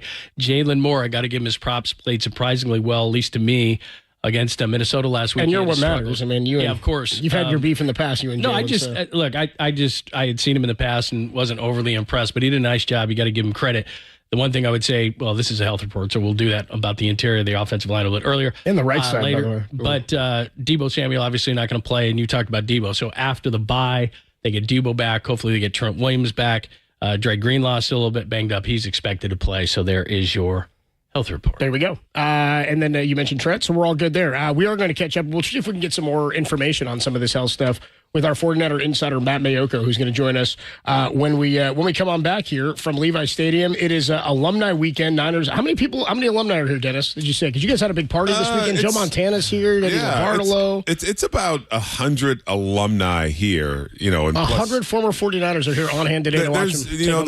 There's a lot. I mean, we had a lot at the hotel. Some came in, who didn't stay at the hotel, just kind of came in to say hey. So there's a lot of folks here this weekend, and it's because it's a Cincinnati week. The team's playing well other than the last 2 weeks. And, these two teams beat Cincinnati in the Super Bowl, the 81 and 88 team. So, and then Eddie D's in. When Eddie D comes to town, everybody kind of shows Everybody shows up. We got to kiss the ring. Yeah, you got to show. Or all four of them if you're Ronnie Lott. Just real quick, Dennis, just a thought on this team and their psyche going into this one and then heading into the bye. Because I think we talk about going 5-3. It looks great. Sure, if you said to everybody, hey, Niners are 5-3, and maybe that would not be good for this team. But if you told most teams you're 5-3 after 8 games heading into your bye week, you'd be like, nice, right? In the middle of the season, you feel pretty good about that. Maybe extrapolate that to 10-6 or 11-5. What would it be? 11-6, I guess now through the 17 games. Right. But if this team goes 5-3, that is not. I wouldn't say disastrous, but it is trending in the wrong direction relative to how good they were when they started. Yeah. What has to happen here, and what was always your mindset going into a bye week, knowing that you've got big aspirations coming out of it? Well, I mean, I think with this team, you start off 5-0, and then you drop 2 that you probably should have won. But I can tell you, as a player, you approach every game. Like it's your, I mean, it is your job, but you look at it as, okay, that was a game that kind of got away from us. Now, how do we kind of rebuild and get a win? Because this is all about wins and losses. So, I mean, I'm sure this team they've watched the film in the last 2 weeks. They've talked about it. Enough people. Hope they didn't pay attention too much of the media because, we've been kind of riding them a little bit. But, I mean, you approach each game like it's a job. And your job is to win football games. And you start off fast, and now you've kind of dropped for 2 weeks. Now you got to kind of get back at it, get your head into it, and get back at it. Because in this game, you only get so many chances. And then, you talk about the trade deadline. I mean, maybe some other guys coming on this football team. So you play each week, you get the best you can get on tape, but you play to win. But as a player, you just realize that now here's another game in front of you, and you got to suit up and you got to play. That's your job. Kickoff coming your way at 1:25 here from Levi Stadium. Adam Copeland, Super Bowl champion Dennis Brown, and John Lund hanging out with you here on the pregame show as we get you ready for kick. We'll catch up with Matt Mayoko, our 49ers insider from NBC Sports Bay Area. When we come on back, he's here. We'll see what the injury status looks like for guys like Trent Williams. Greenlaw should be out there, but if there's anything that's come up before this one as the Bengals come out of the bye week, you can also check in on the broadcast. We are streaming live on twitch.tv/thesportsleader, also on our YouTube page, the KNBR YouTube page, or you can head on over just to knbr.com and check out the broadcast there, both the video and audio streams, or, of course, on the KNBR app. We'll catch up with Matt Mayoko, our 49ers insider from NBC Sports Bay Area. Brock Purdy going to play as he clears concussion protocol. We'll talk about it next, only here on the Sports Leader.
Freddie Warner.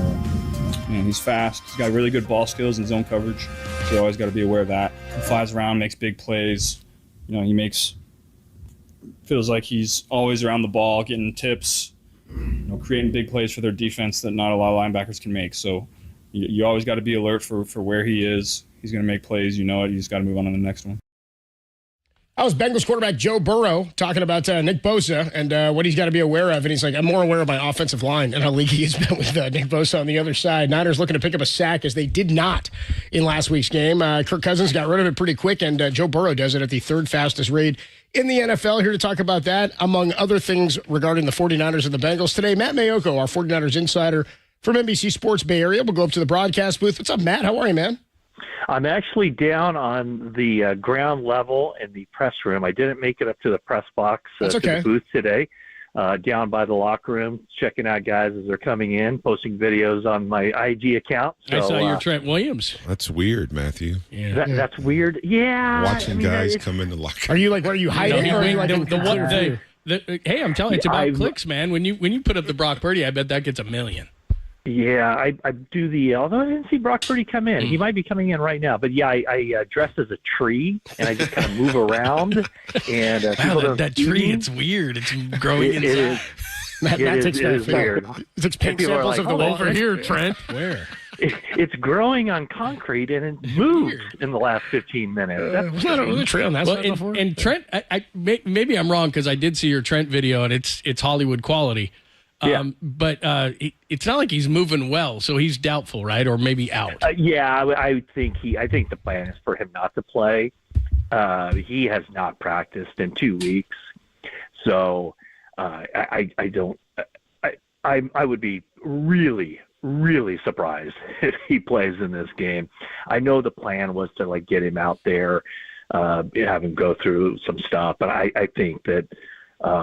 I think the 49ers are not anticipating him playing, and I think he got here pretty early today, so I think he's just going to go through some PT, maybe a little bit of on-field work, but it just kind of makes sense with the team going into the bye week that they just give him another 2 weeks, I guess, to rest and get back at it when the 49ers play in Jacksonville. I think that's the next trip, right? I haven't even looked ahead yet. That's right. Right. Yeah. I mean, what exactly is it with Trent? Is it ankle or is it foot? No, it's ankle. And, I know after the fact, Kyle Shanahan said it wasn't a high ankle sprain, but it sure looks like a high ankle sprain. Yeah, right. But also you're talking about a guy that, there's a lot of torque on his lower extremities. He is not a small man. And there's just he's a great athlete. And so, I think that part of his body just has to be functioning at optimum efficiency in order for him to put his best football out there on the field. And, that game against, and now I'm going back here, let's see, the game against is Cleveland, right, where he got injured. And it probably was a detriment to the team for him to stay out there because he wasn't playing at a high level. And Myles Garrett was definitely winning that battle, but he felt like he was putting the team in a bad situation by them calling on Jalen Moore, and he felt like that was not fair to Jalen Moore. But I think last week showed us that, Jalen Moore can hold his own. I think the 49ers have some decent offensive linemen, and they have some decent backups. So I think that Moore last week showed that he's fully capable of stepping in and playing good football, which he did last week. But this week, it's going to be a really big challenge because Trey Hendrickson, doesn't move around a whole lot. He's always on the defense's right side, so he'll be going up against the left tackle. So this will be a really good opportunity for Jalen Moore to show what he can do. And, the advantage for him this week is that they're playing on grass and they're playing at Levi Stadium. And, the 49ers don't have to worry about doing silent count. Their offensive linemen should be able to hear Brock Purdy, and so that gives Jalen Moore a little bit more of an advantage than he had last week playing in Minnesota in that dome. Talking to Matt Mayoko, our 49ers insider from NBC Sports Bay Area. I'm wondering, following the defensive performance last week, I mean, you've been around the team for years, and I'm wondering, from week one, and I know there's an intensity that goes into the start of the season, and there's an intensity every week, but following the last two defensive performances that you played at the end of the first half, what was practice like? Was anything different intensity-wise? Was there a message this week for the defense in terms of what has to change? I think we all know it starts with the defensive line, and we played that Joe Burrow. We played a cut about Joe Burrow talking Bosa. We played some Bosa earlier, but just from your perspective, the I don't know if mentality is the right word, but what was practice like this week, and where's the focus? Well, practice was actually a lighter week of practice because they did not get back to Santa Clara or SFO until like 2:30 in the morning, and so guys probably did not get to their homes and get into their beds until 4 a.m., 4:30 a.m. on Tuesday, and they had the rest of that day off. And then Wednesday wasn't a regular Wednesday. It was basically 2 walkthroughs instead of a walkthrough and a full speed practice. So it was a lighter week than usual, but I kind of think that was definitely the way to go with this team that, had to make 2 trips, a couple time zones at least away the past 2 weeks. But I kind of get the sense with them that guys like Fred Warner and Nick Bosa really kind of steer the ship, and they're the ones that challenge themselves, challenge others.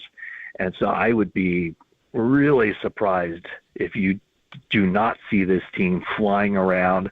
I would be surprised if there's not 1 or 2 plays where you're kind of cringing and looking for the flag on a Dre Greenlaw hit that may or may not be illegal.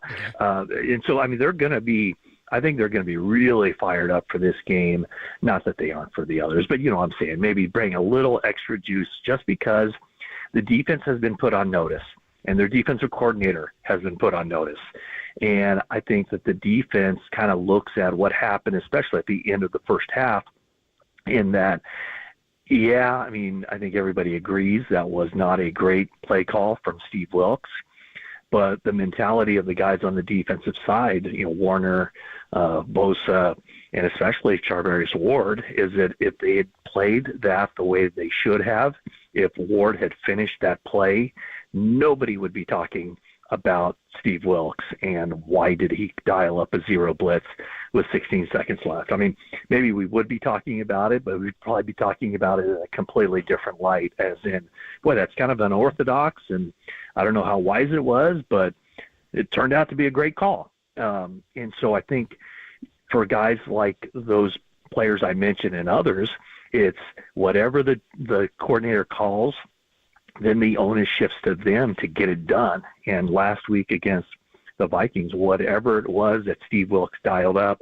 none of it was successful. Was it Steve Wilks' fault? Yeah, maybe partly, but the onus falls on the players to be able to get that play call and do what they're supposed to do and do their assignments to the best of their abilities. And we know that this is a defense with a lot of ability, but it just hasn't shown, starting really in crunch time against the Browns and then pretty much for the entire 4 quarters last week against the Vikings. And you're exactly right. I mean, players make the plays. Coaches just call plays. They design the game plan and they come up with that. But players have to make plays. And I think Charvarius will look back at that play and think, I should have finished that play and we wouldn't be having these conversations. So players have to make the play.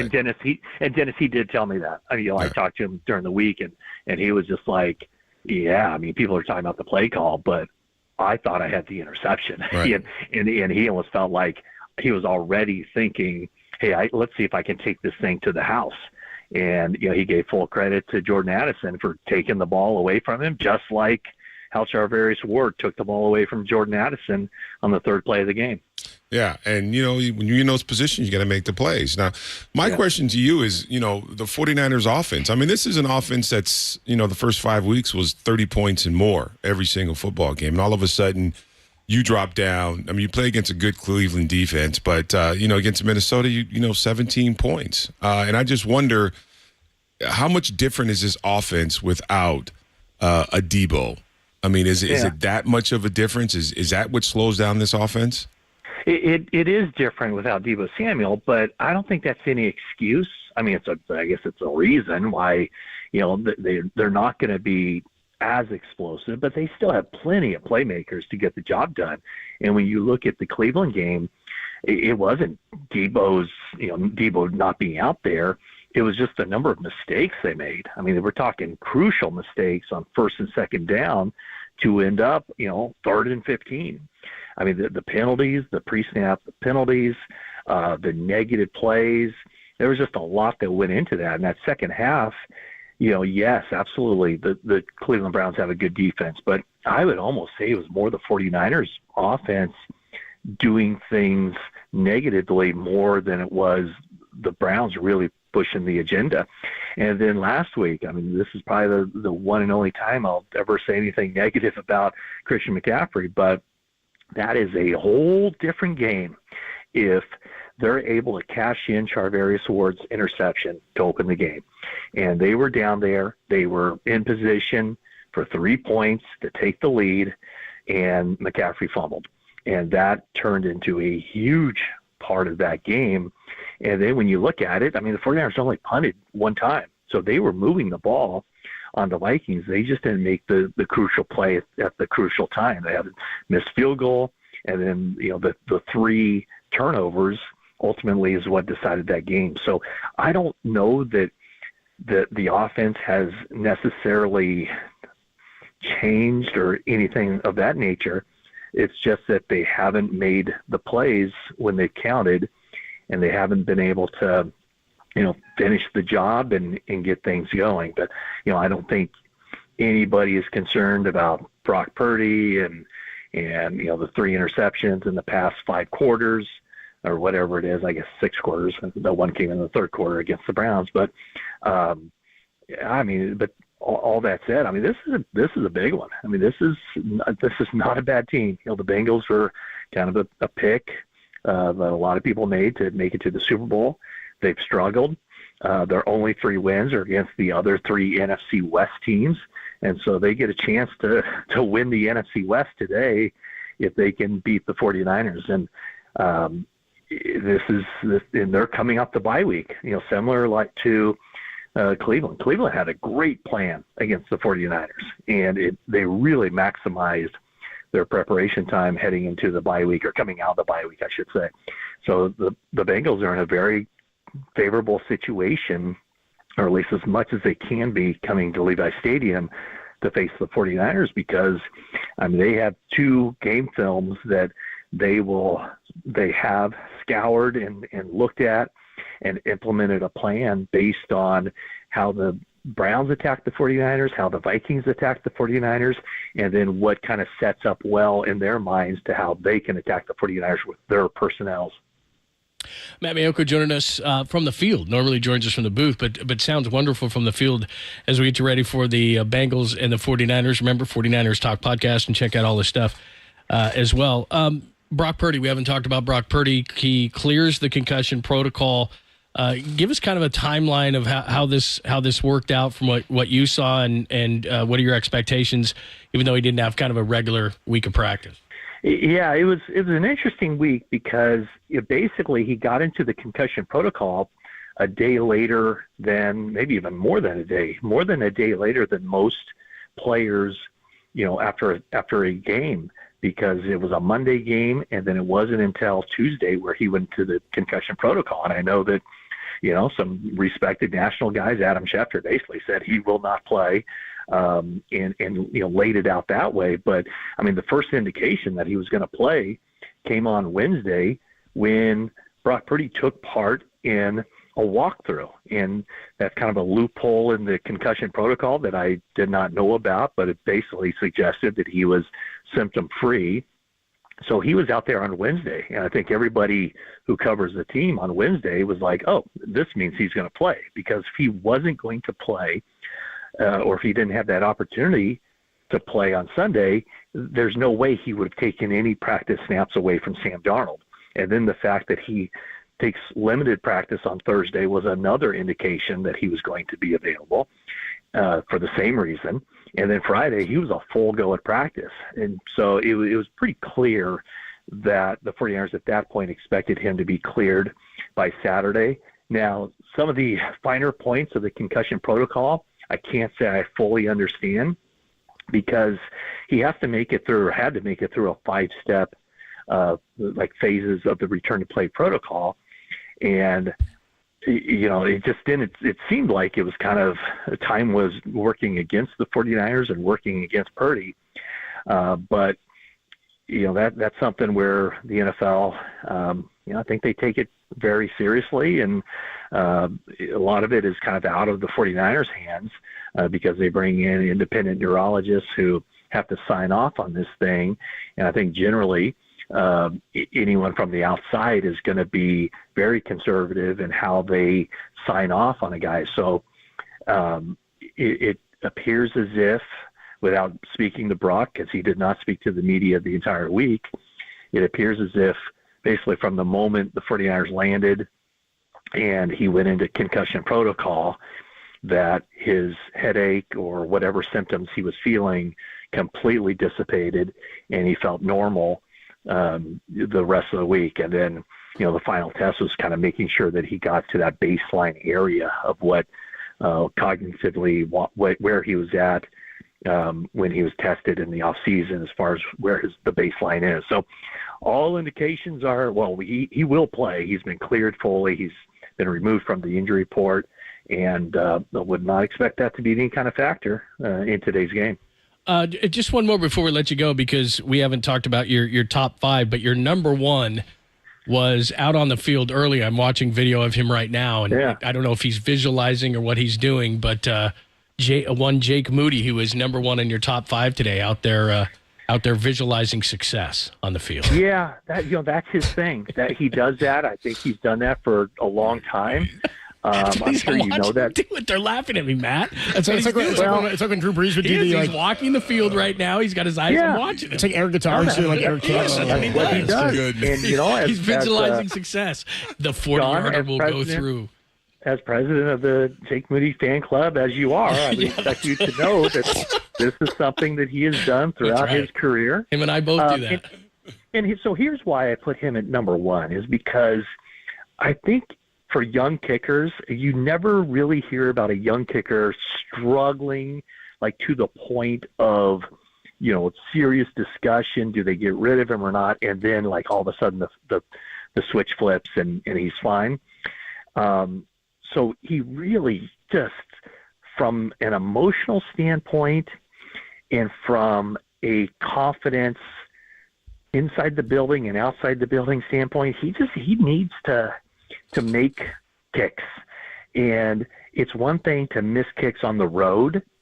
It's a different thing to miss kicks at home. Once you start hearing, as a young kicker, the groans or the boos from your home crowd. I try not to do that too loud. I don't want to influence the young man. Well, here's the thing. In Cleveland and Minnesota, when he missed those kicks, John, you were so loud that we could all hear it from across the country. What are you doing? So now that you're within, within a few hundred yards of where Jake is lining up, now it really drives home. So anyway, my point is, yes, this might be a close game. It might come down to a field goal, whether it's in the field goals in the first quarter or the fourth quarter or overtime or whatever. But he just needs to continue to have success at Levi Stadium, where he hasn't missed, to get kind of that crowd on his side and get the confidence up. The last thing he needs are, like I said, the groans or the boos from missing kicks in front of the home folks. Well, you should have heard John's groan when they drafted him, dude. We were sitting like down the hall from the John McVay draft room. I was like, John, shush, dude. They're right there, man. Kyle's in there. I beat on the wall when they made the pick. I was like, what are you doing? Those screeches are still ringing in my ears from that night. All right. Well, Matt, have a great time. I say have a great time like I won't see you upstairs. I'll see you in a bit, Matt. How's that, dude? Okay. All right, man. Cocktails. All right, thanks, guys. All right, Matt Mayoko. Great job as our 49ers insider, NBC Sports Bay Area. Niners and the Bengals, 125 kick coming your way at 12:25. We'll throw it over to Tim and Greg, and we'll catch up with Tim Ryan before kickoff of this one. Plenty more to come. We'll get you the game plan for how the Niners try to stop the Cincinnati Bengals. It's been sort of a dud of an offense to this point. We'll talk about that next. Adam Copeland, Super Bowl champ, Dennis Brown, and John Lund, only here on the Sports Leader. Moody. No! Kicker.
I know there's a lot of questions about the call right before the half, so I definitely want to address that before I move on to Cincinnati. Take full responsibility for that call. I have to do a better job in putting the guys in a better position. We have good players. I know that, and can't really press the issue, and with that, moving forward, it's my responsibility to do that. So I wish I could take it back, but again, I gotta do better. 49ers defensive coordinator Steve Wilks there on the 60-yard touchdown pass to Jordan Addison that ended the first half. Well, it didn't end the first half. Niners got to take a knee after that. Then that ended the first half. Niners lose to the Minnesota Vikings, second consecutive loss, second consecutive game, which is 17 points scored. Adam Copeland, Super Bowl champion Dennis Brown, and John Lund with you from Levi Stadium. A 125 kick coming your way against the Bengals as the Niners wrap up their first half before heading into the bye week. Let's get to building the game plan, sponsored by Golden State. When you succeed, we succeed. Visit us today at goldenstatelumber.com and by River Islands. It was for me. Come home to River Islands in Lathrop and discover the San Joaquin River lifestyle with its lakes, parks, and schools. Start your tour today at riverislands.com. Hit it, Danny. It was for me. Thank you. I love getting Marty in there on the River Islands where he did. Dennis, for you, 45 dropbacks for Kirk Cousins last week, no sacks. What's the game plan here for a defensive line that's supposed to get sacks? Dude? You just did it. This is a defensive line. I mean, there's a lot of money on the defensive line, and so that means there's a lot of expectations for this defensive line. And this defensive line has always been kind of the trendsetters. I mean, they set the tone every football game, and they've done it, for the last couple of years. So you got to get to the quarterback. I mean, I'm not talking quarterback sacks. I'm talking about quarterback pressures. Getting quarterback off his point, make him make some bad throws, make him make some bad decisions. But this D-line, this has to be the game you get home. I mean, there's nothing with scheme. There's nothing with games, blitzes. You got to get home with your front four to make it easier on your secondary. So you got to get home. That's a game plan. Look, the game plan is simple. The 49ers do two things, one offensively, one defensively. They run the ball, and they put pressure on you defensively. That's what they do when they're doing well. Well, last week against Minnesota, they did neither. They didn't run the ball effectively, and defensively, they didn't get pressure on the quarterback. So you say this every week, and we kind of laugh about it, Dennis, because it's sexy to talk about the quarterback and the skill position players and all this different kind of stuff. But here's reality for the 49ers. The reason why they win is because they beat you in the trenches. And right now, especially the interior of the offensive line, and now you don't have Trent Williams again. And there's a specific challenge now this week to Jalen Moore because Trey Hendrickson just is a motor guy, and he's just not going to stop, and he's relentless. So that it's going to be tough on the offensive line, but the interior's got to be better. And then defensively, no sacks and the limited amount of pressure, that's not going to do because we can put out all the numbers we want about Cincinnati, but if you watch the national game against the Rams a couple of weeks ago, Joe Burrow couldn't move, and they were just dinking and dunking, and same thing against Cleveland. Was that the Sunday night game? Was that a Monday night game? Yeah, One of those two, exactly. And the Cleveland game was bad weather, but still he couldn't move. And so the Joe Burrow that we're going to see today is different. So you can talk about the fewest amount of points that they have or the amount of yards they don't do. He's starting to get healthy, and it's going to make all the difference in the world. They've got to win on the offensive and defensive lines because that's what they do, and that's the game plan. Run the football, effectively use Christian McCaffrey, and then defensively, you got to shut these guys off. And Dennis talked about this earlier, the run game, because you got to keep them in 3rd and 8, 3rd and 9, 3rd and 5 plus, 3rd and 6 plus, so that Joe Burrow has to hang on to the ball for a second. Because if they're in 3rd and short, it's going to be what the league is right now, which is getting rid of the ball as quickly as you possibly can, and you can't get sacks that way. They get you or he gets rid of it. 3rd fastest in the NFL does Joe Burrow at under 3 seconds, his release time from snap to release. So another quick releaser here, a weak offensive line, but it's where the 49ers can try to eat a little bit. You talked about the interior. His mobility is not there. Force him out of the pocket and then try to clean up those sacks on the outside. The 49ers and the Bengals playing a Week 8 tilt. Bengals come in at 3-3. Niners come in at 5-2. They've got a bye week next week. Bengals coming off of the bye, and they are statistically one of the worst offenses in football, which is sort of surprising considering the talent they have out there. You do not want to get lulled to sleep. Again, they are 28th in the league with 16.5 points a game. They are 32nd last in the league in yards per game offensively at 256.3. Last in the league in yards per play, second to last in rush yards per game, 27th in rush yards per attempt, and 26th. Joe Burrow averaging just over 186 yards per game on the season. Kyle Shanahan comes on with me and Tom Tolbert, every week throughout the football season on Thursdays, and he came by for his weekly conversation this week. We will get that to you next, and the player we're all banking on. We'll play you the Kyle Shanahan, and we'll get into a little bit more. Greg Cosell comes on every show, and we'll hear from him as well. It's the 49ers and the Bengals, Week 8. Adam Copeland, Dennis Brown, John Lund, only here on the Sports Leader.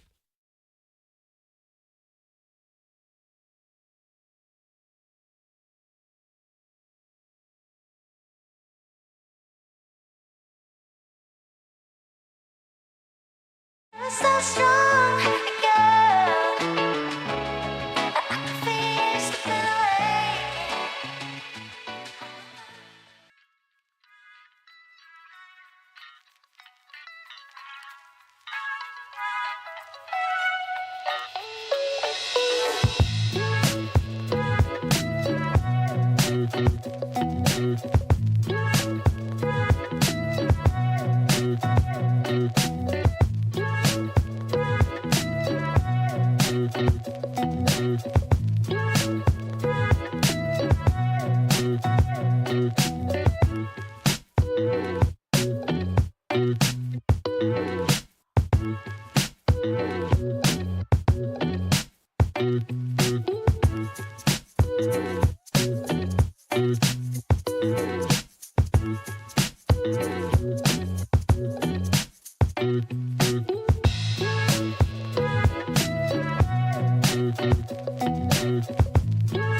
What's happening? Critical game against the Bengals as we're getting you ready, as we're live at Levi's Stadium. John Lund, Adam Copeland, Super Bowl champion Dennis Brown. Thank you so much for joining us. We appreciate it. Kyle Shanahan time. Tolbert and Copes, of course, which you can hear weekdays 2 to 6. Kyle Shanahan joins the guys every Thursday. And here's Tom's question to start off to Kyle about, of course, Steve Wilks' call at the end of the half that led to the Jordan Addison touchdown. I don't want to belabor. I don't even want to get into the Steve Wilks thing because he addressed it. He said he screwed up in that situation, and you addressed it. So, I mean, I don't know. There's really nowhere else to go when you say, look, we screwed that up, and that was a little bit of a mess. The only thing I wanted to clarify, because I thought I heard you say, and I don't want to say it without getting it from you, but you said he lost track of the time a little bit? No, he didn't lose track of the time. It's just doing how many yards you need, how long does it take to get that. Got and, it. You know, we didn't want to give up a next 20-yard explosive where they could kick a field goal. You know, their kicker had a big leg and stuff. Mm-hmm. And what was the best way to not give up 20 yards? I have no problem with the zero blitz in that case, to not give up 20 yards because the guy has to get rid of it. Now, in order to do that, everyone's got a zero, and that's where we messed up. Someone didn't, so Kirk had time to throw it. But where it was off, you could do that with about 18 seconds because you can go up there and clock it and time it out. You know, stuff that I've done a lot on offense. So you know how much time it takes, and you know, it would have been really hard for them to do that with 16 seconds. So it was unnecessary to do it. We still need to execute it.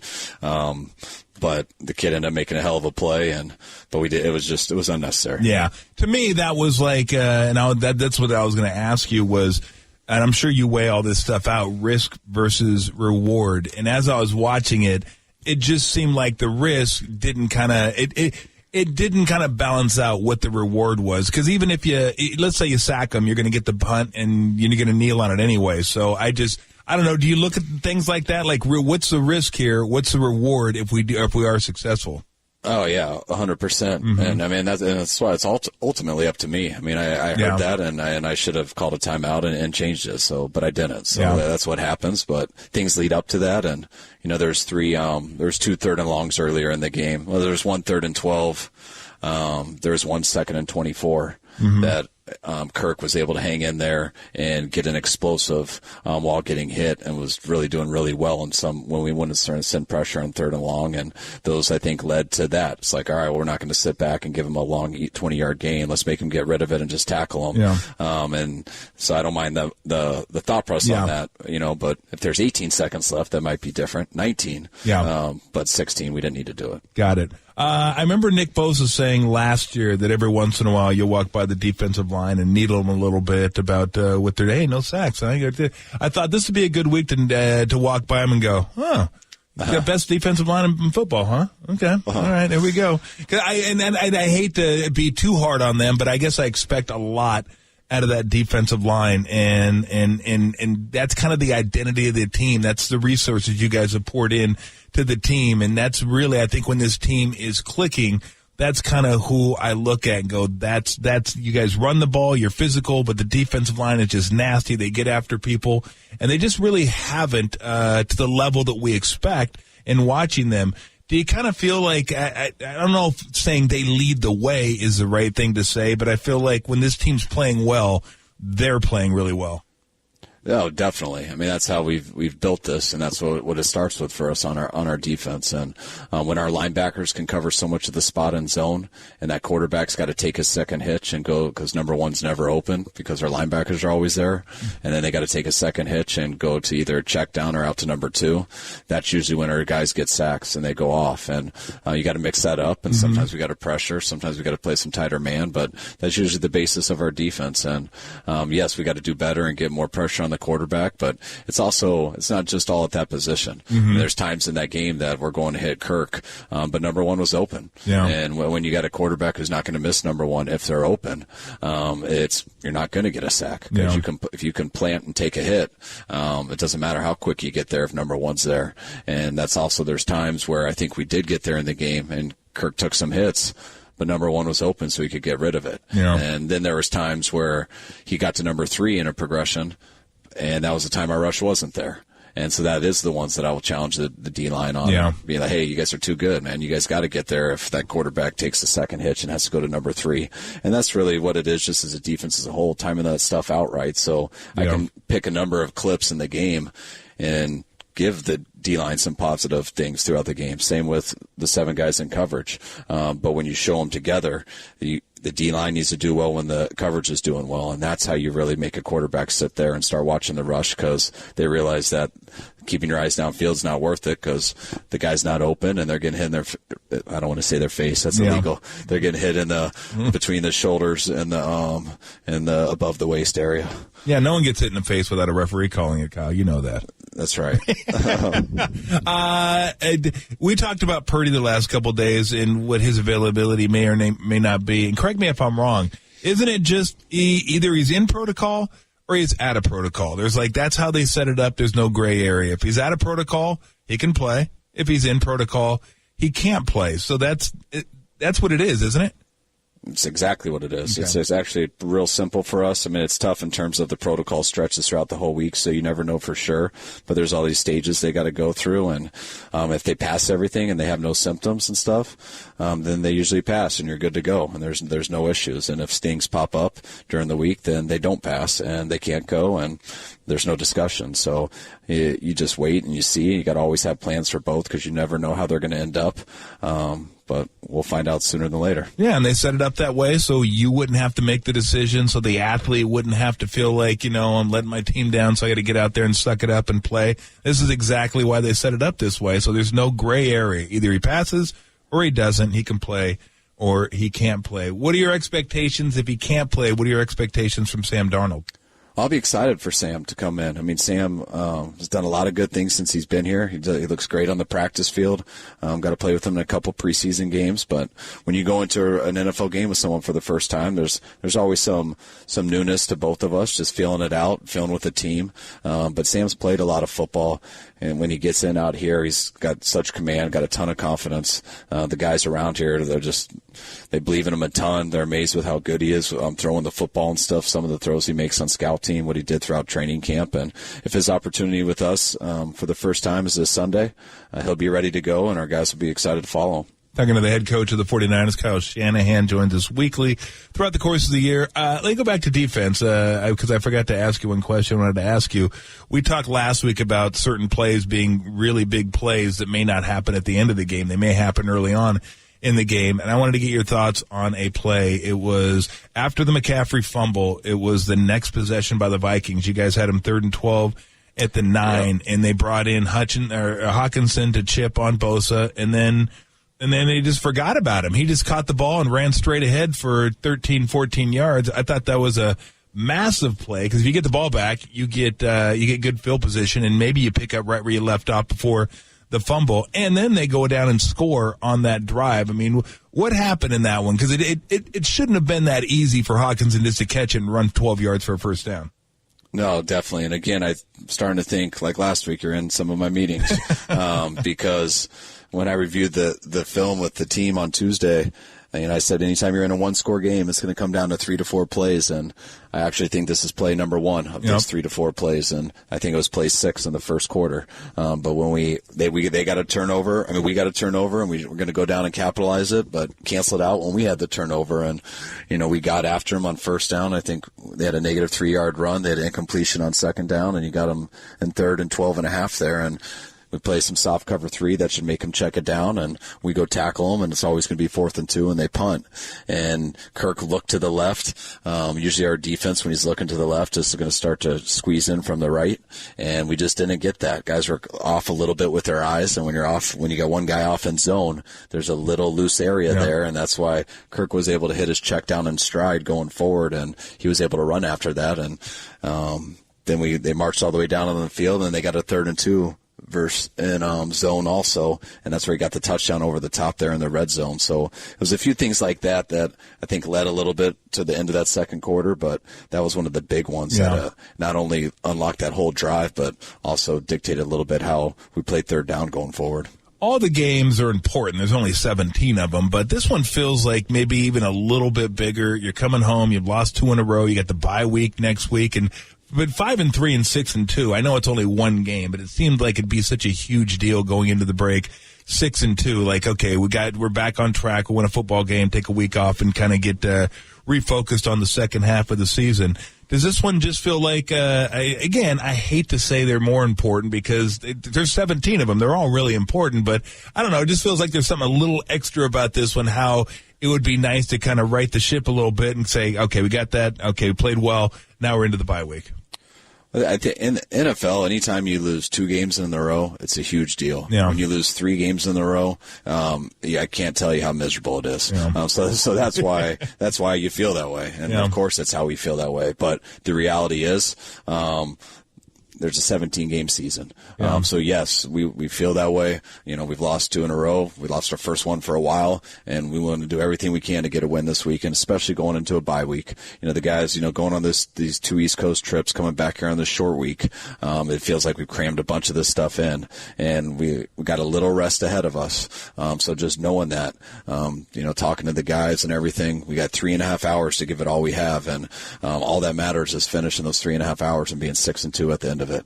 And then we can kind of go rest up a little bit, let our players get away, get their legs back and everything, get their minds sharpened up, and come back here and make a run. And when we come back, if we have to make one at 5-3 or 6-2, I don't see much of a difference in that personally, just because we feel we can deal with any scenario. Yeah. But I'm damn sure I want it to be 6-2. Great stuff there from Kyle Shanahan. He joins myself and Tom Tolbert every Thursday throughout the NFL season.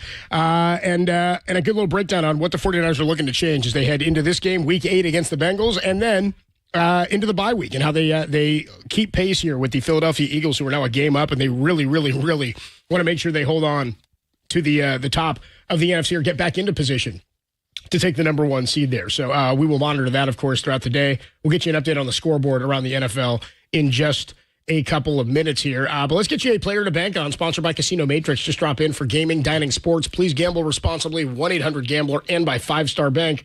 Learn more at 5starbank.com. Player to bank on today. You know who I'm going to go with? I'm going to go with, and we haven't talked much about this because so much of the focus is on the defense from last week, the lack of pressure, the lack of sacks, the ineffectiveness at the end of the first half. How about Brandon Ayuk in the offense? 5 targets, 5 catches, 57 yards for him in the first half of last week's game.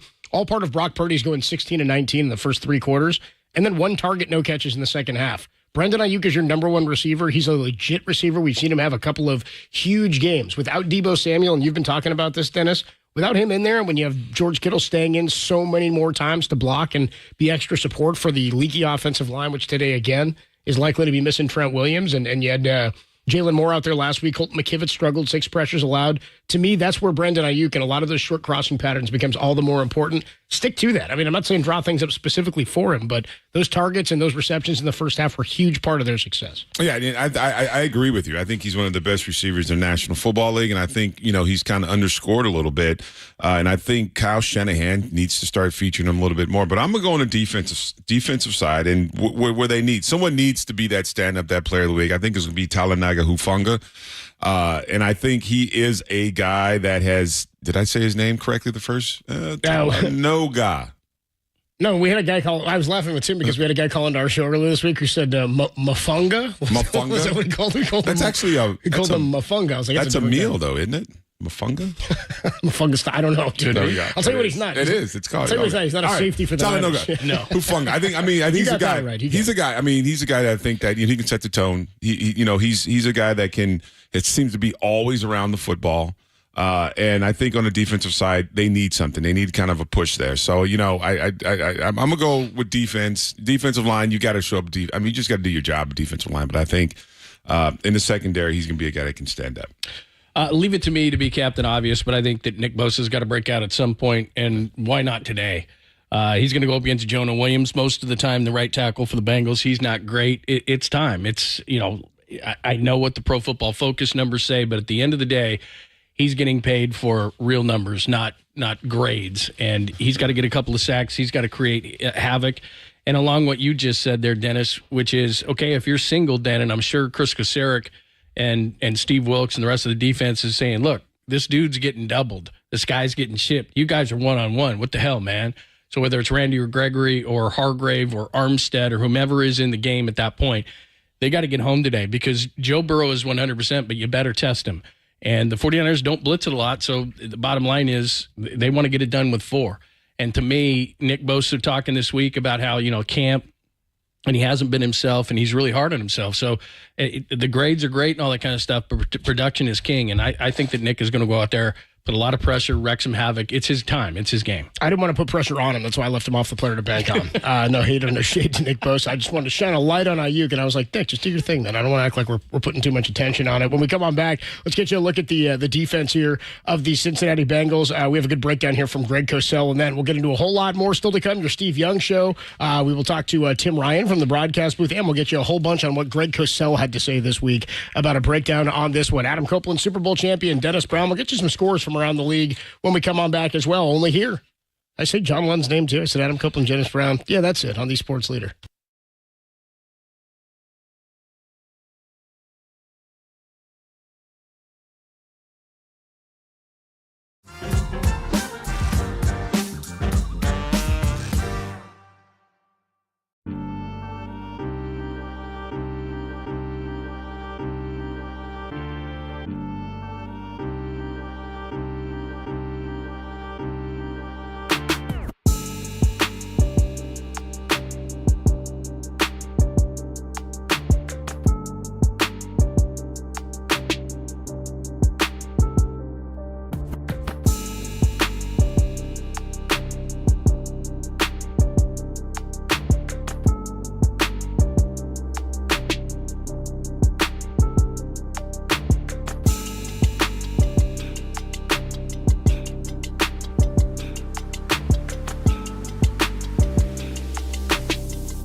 The Bengals have a good defense, by the way. This is not an easy game on that side of the ball. You know, where I think they really have to eat is on the other side, because I think the Bengals O-line is still not real good. And of course, Burrow can be phenomenal. You know, he's been up and down this year, whether it was the calf or who knows the reason. He obviously missed basically all of training camp, so maybe he's slowed around into form as well. But obviously he can be phenomenal. He can come out and no matter how good your defense is, Burrow could light it up. Cosell joins the morning and afternoon shows from NFL Films. He breaks down all the film. You cannot miss it with either Murph and Mack or Tolbert and Copes every single week. He is outstanding. One of the things is we'll go through some of the games here, but trade deadline day is coming up on Tuesday. And the 49ers, if you don't know, have about $40 million in cap space. Now, a lot of that they want to carry over to next year because a lot of salaries jump. You got Brandon Ayuk you want to take care of. It seems like every single year, and this is a good problem to have, the 49ers draft, develop, and then because those players are good, they re-sign those guys. So Nick Bosa this year, Fred Warner in the past, George Kittle, et cetera, et cetera.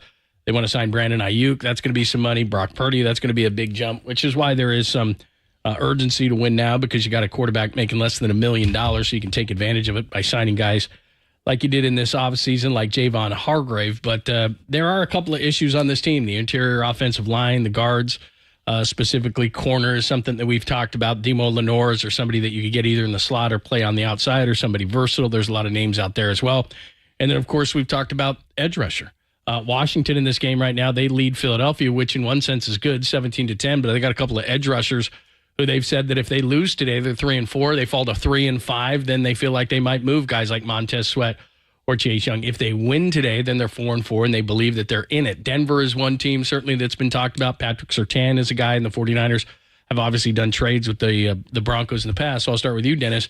Is there a specific area to you that Tuesday the 49ers would like to shore up? Yeah, I mean, we talked about this earlier in the show. I just think you got enough edge rushers. I mean, you got a lot of guys in that room, and you got good guys, and for whatever reason, the last couple of weeks they haven't showed up. So, I mean, I would say the cornerback position is kind of where you need to focus on, and also the offense. I mean, offensive line has played well. McKivitz is, he's kind of his worst game of the year last week. He gets beat a lot to the inside, but he's got to get the reps too. So, but I would definitely look at that.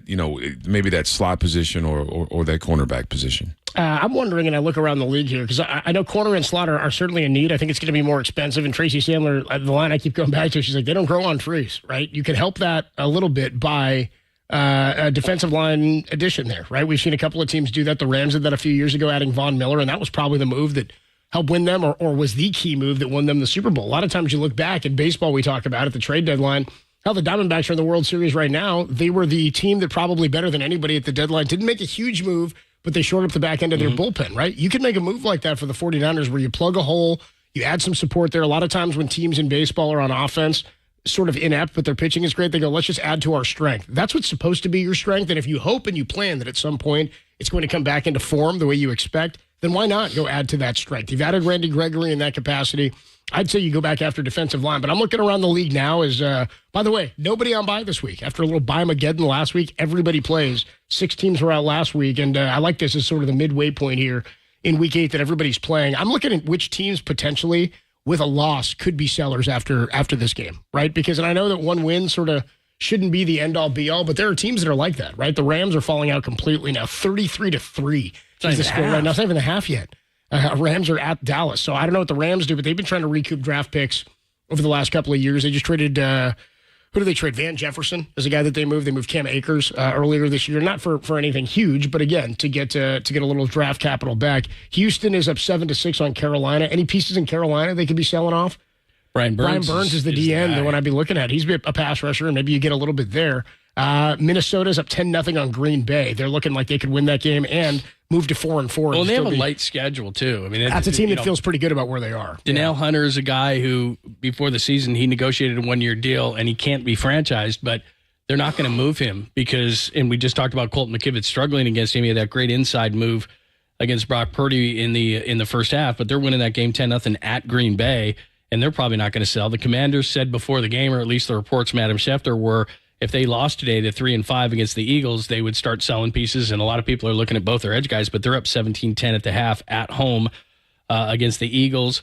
Nobody in the NFC South is probably going to sell, even though the Falcons are down 14-3 to Tennessee, looking like the Houston Oilers. Those are great uniforms. Dude, those are sweet. They're wearing the Houston Oilers. Sweet. You know what's funny is I actually thought those are nice. I actually thought for a minute, I was like, dude, that's sick. The Texans are wearing the Oilers, and then I was like, oh wait, it's the Tennessee Titans. I was like, I forgot they moved to Tennessee before becoming the Titans. But the Saints are up 21-17 at half. You're in the NFC South. You're in it no matter your record, so they probably won't move guys. So, there's some teams, but you got to believe that they're out of it. The Panthers are certainly out of it. The Patriots are certainly out of it. Washington is on the edge with that. You mentioned the Rams. They probably are.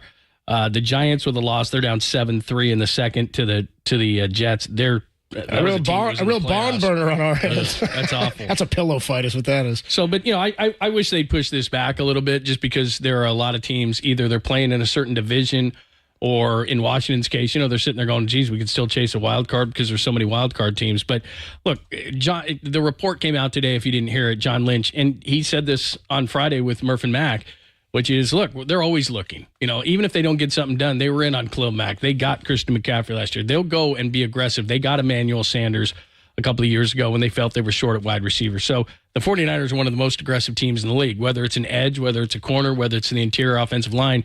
They've got the money short term, and a lot of guys that we're talking about here have contracts that expire. So they'll get aggressive because they have a window here in which Brock Purdy doesn't make a whole lot of money. So they can take on money right now. It's just that they don't want to take on money moving forward. So if there's somebody with a contract that expires at a position of need, the 49ers will be interested. And there's somebody that's going to be interesting that you're not anticipating that's going to be sold that I think, again, this comes back to our, for those baseball fans out there, football's trade deadline has become a lot like baseball's, where basketball is kind of, it's a lot of teams trading dead contracts. It's a lot of weird rules on which dates guys can and can't be traded. With football, it's become far more straightforward, where it's not necessarily screw those picks, but it's that teams weigh the value of that pick relative to their salary cap. And because of the balance of where money goes now and how big money has gone, I think that's allowed great sort of discrepancies in low-paid players on rosters and high-paid players. And you sort of mix and match where you can go over, where where you're not willing to go over. And when you get smart cap people, it's almost as important now as having a great GM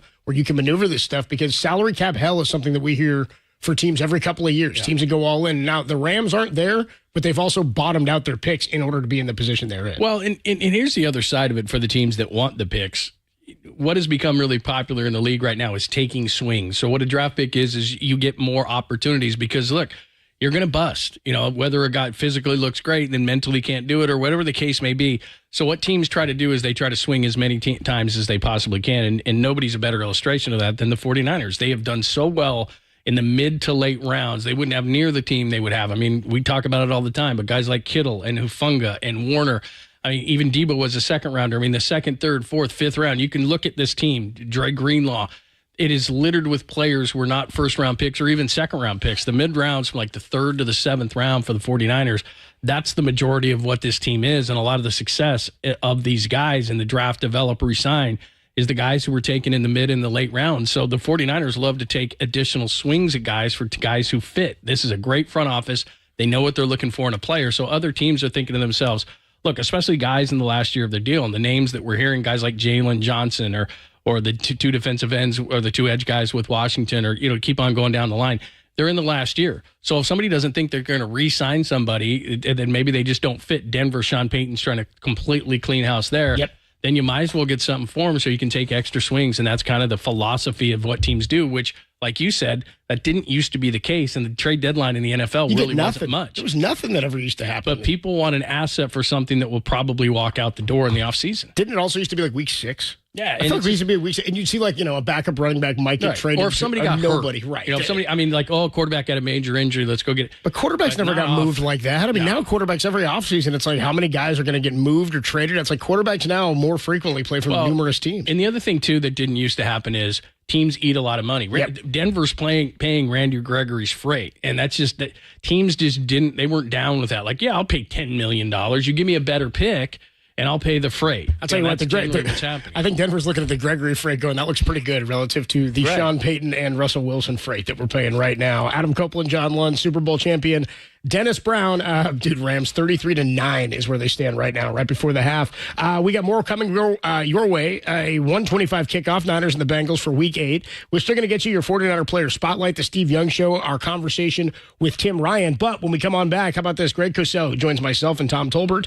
We just played a little bit for you each and every week of the NFL season. We had a great breakdown on what this game looked like for the Niners offense and defense against Minnesota, and then what we have to look forward to, or not so much, against this Bengals defense for the Niner offense. We'll talk about that. By the way, it looks like Matt Stafford just injured his thumb as he's walking off the field here before the half. We'll get you an update on that a little bit later. But Greg Cosell next. Adam Copeland, Dennis Brown, John Lund from Levi's Stadium. Niners and the Bengals, 125 on the Sports Leader.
Oakland Super Bowl champion Dennis Brown, John Lem with you from Levi Stadium, getting you ready for a Week 8 tilt between the Niners and the Cincinnati Bengals. Niners coming in at 5-2, losers of their last two. Bengals, a win over Seattle. Actually, all three of their wins coming against the other three teams in the NFC West to this point this year. They're looking to make it a sweep out of their bye week. Greg Cosell of NFL Films, he joins myself and Tom Tolbert each and every week throughout the season. This man knows football. He started the interview with us by saying that he was actually impressed with the way Brock Purdy played, especially through the first 3 quarters of last week's game, despite the loss to the Minnesota Vikings.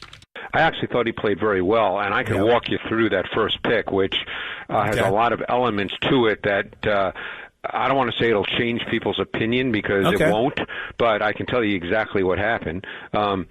What happened was Purdy made his normal timing and anticipation throw. He expected Jennings to be in a certain spot, and in fact, pre-snap, that void was wide open in the zone. So what happened is Jennings got pushed outside by the underneath coverage, which negatively impacted the timing of his route relative to where Purdy wanted to throw the ball. And then Jennings, once you get pushed outside, you cannot throttle down. You've got to then realize, hey, the timing's just been disrupted. I got to get my you-know-what where I need to be. Yeah. And he did not do that. He had to get inside as quickly as possible to maintain the timing with Purdy. And then the other part of that, because Purdy clearly threw it with conviction, but the left guard Banks got driven back into the pocket, so Purdy could not finish his follow-through. And I work with 2 quarterbacks on the matchup show who said when that happens, the ball goes much further inside than you want it to when you can't finish your follow-through. So the ball went too far inside. He did not mean to throw it where the ball went. So, again, people can respond any way they want, but that's what happened. Oh, that's interesting. Let me ask you this, because I could be way off on this one. In fact, I think I am, but I want to ask you this. If you don't, I mean, some of the timing he has on his patterns, like the deep end to Jennings earlier in the game, was just he throws that ball phenomenal. Yeah, he throws that ball really well. I mean, it's just really nice. He's thrown it to Ayuk a couple times this year. Just a really nice ball that he throws. Does he have to rely on the timing because he can't wait a little bit longer because he doesn't have that type of arm strength? Or are those routes just designed that way, and no matter if you can throw it through a brick wall or not, those are the throws that are required, the timing? Well, I think in an ideal world, coaches would want the timing to be the driving force behind throws. But certainly someone like Purdy, who does not have a big arm, and again, I don't know where he stands with his surgery and how his arm feels. There have been throws this year where I thought he had some more juice, but I don't know how he feels. But I think that's his game. I think that's the way he's probably always played that way. Because even with a healthy arm, he's not a gun thrower. He's not that guy. So he's probably always played that way. And that fits obviously very well in a Kyle Shanahan offense, which is, I'm sure, one reason why he's there. You know, from what I understand, he was really liked a lot by Brian Griese, and I'm sure he fits in their mind the system that they run, which is built on that. So, you know, does every once in a while can you make a throw where the timing, you know, let's put it this way. When you're throwing with such great timing, and not every throw is going to be precise in its exact ball location. That's hard. But he does that really well. And overall, I thought that he played well. I mean, I think, you know, watching that tape, I thought that what continued to stand out with him, that he's a quick processor of coverage. He's got a really strong intuitive feel for the functional knowledge needed to read what defenders he needs to read, and that would dictate where he would deliver the ball. I think he's a good quarterback. I think, you know how it is, Tom. When you lose, automatically everybody stinks. That you suck. You're terrible. Yeah. Well, yeah, I mean, I think before the last 2 games, there's a lot of people maybe had him up there higher than like maybe he should have been, like in terms of like how good can this guy be? Is he one of the best? Is he going to be this? Is he going to be that? And now after 2 games, we're like, oh, see, I told not everybody, but enough people. And so then I told you so. It's like it's in the middle somewhere, Greg. You know that. It's never the extremes. Yeah, it comes down to what traits you particularly like. I mean, he is. He'd probably be considered more old school. He's not immobile by any means. He does have mobility, but he's certainly not Josh Allen or Patrick Mahomes or, that kind of player. And he's certainly not as physically imposing or as arm strength imposing. So for the most part, what his game is built on, as is the offense, is timing and rhythm. And that has an older school feel to it. Yeah. We watch all these quarterbacks now, even in college. They run around. They're playmakers, so to speak. While Purdy does, as I said, have that element to him to some degree, that's not how he's going to make his living in the NFL. He's not going to be running around making plays. Yeah, he had a great scramble last night. He did. He had a really good one. Yep. Made a move, got out of trouble, made a move, and then sprinted to the sidelines. I don't know how much you watched the 49ers defensive line last night, but I did. I watched both sides of the ball in detail. Because I watched. I went back and watched a large portion of the film just to see how much Bosa was getting chipped, doubled, that kind of stuff, and it happened. I mean, he's Bosa, so you're going to do it. There was also a lot of times he got singled up, and a lot of times they ran the stunt where he looped around and just ran into somebody and couldn't get around him. Like it wasn't just that he was being doubled and chipped. There were times where he was singled up and still couldn't get to the quarterback. Nobody else could either. That surprised me the last 2 weeks. So the defensive line hasn't been the defensive line that we expect. Yeah, I think it's interesting because in watching that tape, I thought actually the defense played really hard. People in a game like that, people probably think, oh, they didn't come to play. You know how that crap goes. But they had no sacks. They got close several times. They had no turnovers after the Ward interception on the first possession. They had no big plays on defense, and they couldn't get off the field on third down. They were certainly not physically manhandled. They just couldn't make the plays that we're used to seeing them make. And Cousins was absolutely phenomenal on third down. Absolutely phenomenal. It was just one of those games. I mean, he was. You have to count, obviously, the play at the end of the half because that was third down. He was 9 for 12 for 182 yards. 8 of the 9 completions resulted in first downs. And he had success both versus man, zone, pressure, no pressure. Obviously, they didn't sack him because they didn't have any sacks at all. But Cousins played at a really, really high level. And Steve Wilks tried all kinds of things. He blitzed. He didn't blitz. He played coverage. It was just one of those games. I mean, they just, that's what happened in the game, but it wasn't for lack of effort. Yeah. You know what happened, Greg? Minnesota wanted it more. There you go. Yeah. Did that show up on tape, Greg? I think that's exactly what happened. Yeah. They wanted it more. The Niners, I don't think they came to play. Yeah, that's it. That's right. They didn't come to play. They came to do something else, but they didn't come to play. He went to Mall of America or something. I was talking to Greg Cosell here at NFL Films on the UMA guest line. You mentioned that play before the half. So Tom and I were just talking about that and about the blitz play where you've got single coverage there.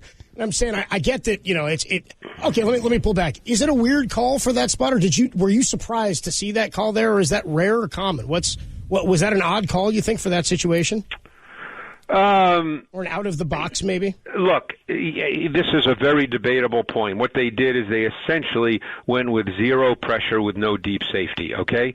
They were probably thinking the fact that they're probably going to throw a short ball and try to maybe clock it. Who knows what the actual thought process was. But they did kind of get bodies around him, and he threw the post to Addison, but the pressure forced him to leave the ball too far outside. I mean, it should have been picked off. It was a fluky play. So we can sit here and debate whether they should have pressured because the result tells us that they shouldn't have pressured. But the result does not go into the process. I understand the process, and I'll understand if people say they don't agree with it, and that's fine. But it should have been picked off. It should have. I also kind of thought, and I'd said this, we had Brent Jones on earlier, and I said, sometimes a coach will call a timeout before a big play, and they say on the broadcast, he's telling them, do not take a sack here. I wonder in that situation if Charvarius Ward, doesn't he have to know, if you jump the route, you better be right, because you're the last line of defense here. Yeah, and you know what, Copes? You can argue he was right. Yeah. The ball was thrown right to him. Sure. He was right. Yeah. The ball, he just, it was one of those plays. I don't know what to say about it beyond that. He was right. The ball was thrown right to him. It was behind Addison. You could argue the pressure worked. It forced Cousins to throw a ball behind the receiver. Maybe Addison wanted it more. I think that was the case. Ripped it away. That's why I want to ask, we'll talk to Shanahan on Thursday. Like, I want to ask what the thought process was there, because to me, Greg, the reason I wouldn't have called it was the risk-reward for me wasn't what it should be. Like, even if Ward picks Which that I off understand, by the way, Tom. I totally understand that. I'm not arguing that. Yeah, no, I know you're not. Let me ask you about a play that I thought was a big play, and maybe it was, maybe it wasn't, but I think it was, so we're going to go. Well, I hope I remember it. Okay, you'll remember this, get I it, think. yeah. It's the Vikings' first series after the turnover, after the McCaffrey fumble. Vikings' first series where they had that 3rd and 12, and it was a little. You're going to talk about the Hockenson play where they dropped deep and they let him run for 16 yards? That's exactly. It's like, to me, that if they get the ball back there, they're in great shape. I mean, they turn it over, get them stuffed, and then have the ball in good field position. But what kind of coverage is that where their main weapon catches it and just runs in the middle of the field for 16 yards? That was I'm being honest with you. I don't know what to make of that because everybody dropped so deep. They dropped as if it was 3rd and 18, and it wasn't. But that was one of those plays because I think it might have been 3rd and 12 or something along those lines. Yep. Yeah, and you're right. I mean, Warner. I thought Warner on that particular play, and I think he just got caught a little bit. Like he started looking for routes, next to him, behind him, and I think the ball got thrown, and he was just then a beat or two late reacting. And that was a really big play because that was deep in Vikings territory. That was the drive after the fumble, so I believe that was their second possession, was it not? Correct. Yes, it was. So that would have been the possession after the interception by Ward. Mm-hmm. So if they stop them there and force them to punt from deep in their own end, who knows? That games are crazy. I mean, exactly. It's so funny. I was watching that tape and I said to the guys in the matchup room, because we all work together, and I said, God, imagine if Fred Warner makes that interception on the screen. He's still running, and we're all excited. I mean, games like that, because it's not like the Vikings, despite all the things we spoke about with the 49ers defense, it's not like they put up 40. Yeah. No, there's no doubt. And I you know what, Greg, it's funny you mentioned that because I noticed the same thing you did. I think what happened was Warner dropped really deep. He looked over his left shoulder to see if there was anybody coming. And I think when he looked over his shoulder, that's about the exact time Hockenson released. And by the time he turned back around, it was too late at that point. I think that's what happened, yes. No doubt about it. Yeah, but overall on 3rd down they struggled. Like I said, that was a key part of the game. And sometimes you have to tip your hat. I mean, Tom, you played a long time professional sports, and I tell you, Cousins made some big time throws out of a hole at times. I mean, they did get bodies around him. They never sacked him, but it wasn't as if he was standing back there, smoking a cigar. I mean, they did get bodies around him, and he just made some big time throws. No doubt. Talking to Greg Cosell here on the UMA guest line. We do it each and every week. So Kirk Cousins' play. I mean, you mentioned the lack of pressure. Well, they got some pressure, but they got stopped. I mean, they've had a tough time getting home on an offensive line. They couldn't finish, right. And that offensive line has allowed multiple sacks each and every game. Did they play a great game, or was it just about Kirk Cousins getting rid of it? Because a few times he had a clean pocket, it seemed like, a few times, no question. I mean, I'm not suggesting they had pressure on every single play, Copes, but Cousins, the kind of, in some ways Cousins and Purdy are somewhat similar. I mean, Cousins is a higher level processor. He's very decisive in getting the ball out. You rarely see him stuck in the pocket with no throw. Cousins is not that kind of quarterback. He's decisive where he wants to go with the ball. Now, every once in a while, as we know, he throws one or two of those picks that are head scratchers. Sure. But sometimes you get that when you're a decisive quarterback, and don't forget, that's been his game his whole life. He's another guy that's not a run-around guy. So his whole game from the time he started playing quarterback is, let me get the ball to someone else. So he's very decisive, and he's tough in the pocket. He made some throws under duress out of a hole. He played a really, really good game, and they just couldn't finish. The number of times that they did get close, they couldn't finish. On the Niners side of the O-line, how noticeable was Trent Williams' absence to you? I don't think it was blatantly. I mean, obviously they didn't run the ball well, and I think that was a big factor in the game because I think they're obviously built on the fact that they want to run the ball, and they kind of need to run the ball. So, that's something they did not do very well. What was interesting with Samuel out is how much of two tight end personnel they played. They don't play that much two tight end personnel at all. Normally they play with, Juszczyk the fullback, but they don't play with two tight ends, and I think that was really evident that was a personnel change they made, and I'm sure that had an impact, to some degree, because you have to change, your game plan approach is different then. It's funny, Greg. There are just so many things that happen throughout the course of the game. Oh, that's true with every game. I watch these games, Tom. Yeah. And some of them are just like goofy stuff. Like I said earlier in the show, that McCaffrey fumble, I'm convinced he was going to grab that and pull it back to his chest. Oh, yeah. It before like Banks jumped on it. But you can't blame Banks. Banks sees a loose ball. He's going to go for it, of course. But, little stuff like that, like if Banks didn't see it or was a half beat late, McCaffrey pulls it back to his chest, and then they probably at least get a field goal. But, he doesn't, and they move on. It's so funny because I think people think all these games, even NBA games and stuff, come down to the last 2 minutes, and that's pretty much it.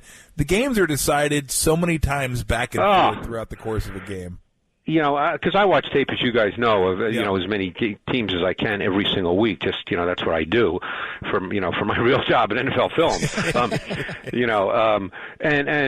You could every play. I could take detailed notes on every single play. Obviously, I can, or I'd be watching one game for 6 hours. But you could do that with every single play. There are things going on. There's so many variables, and that's why it's always easy to point to one play, and then there's always dramatic plays that seem like they win and lose games. But ultimately, that's not the way this stuff's coached. I mean, it's every play has meaning within the context of a game. Did they do something different in the second half to limit Ayuk, Minnesota's defense?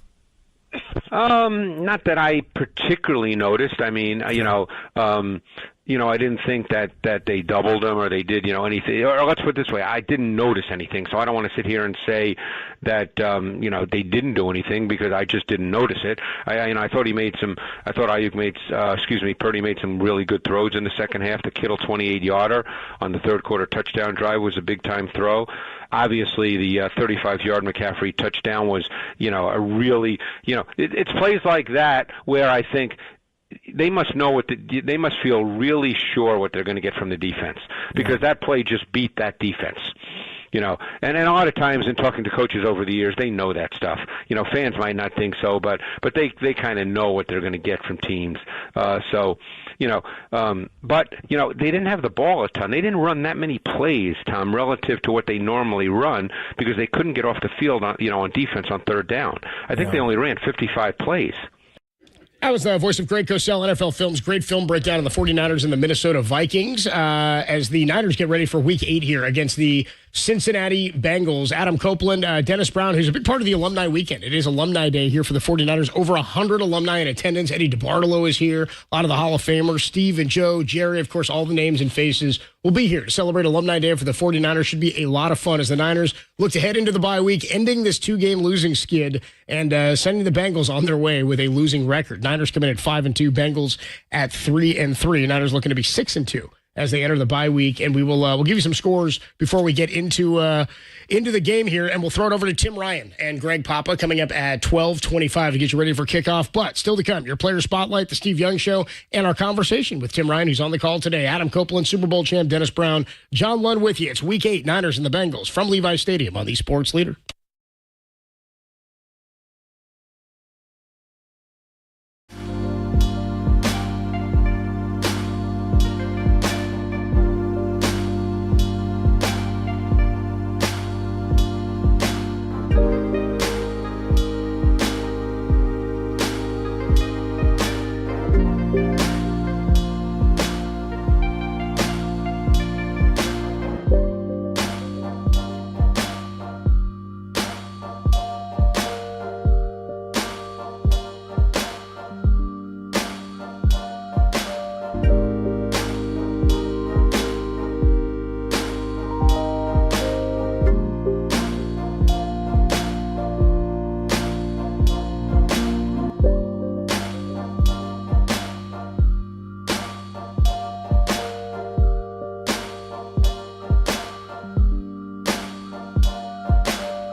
Adam Copeland back with your 49er player spotlight. It's week 8. Niners are 5-2, and a lot of what they're trying to do this year, and specifically in today's game, is reestablish what they do at the defensive and offensive lines.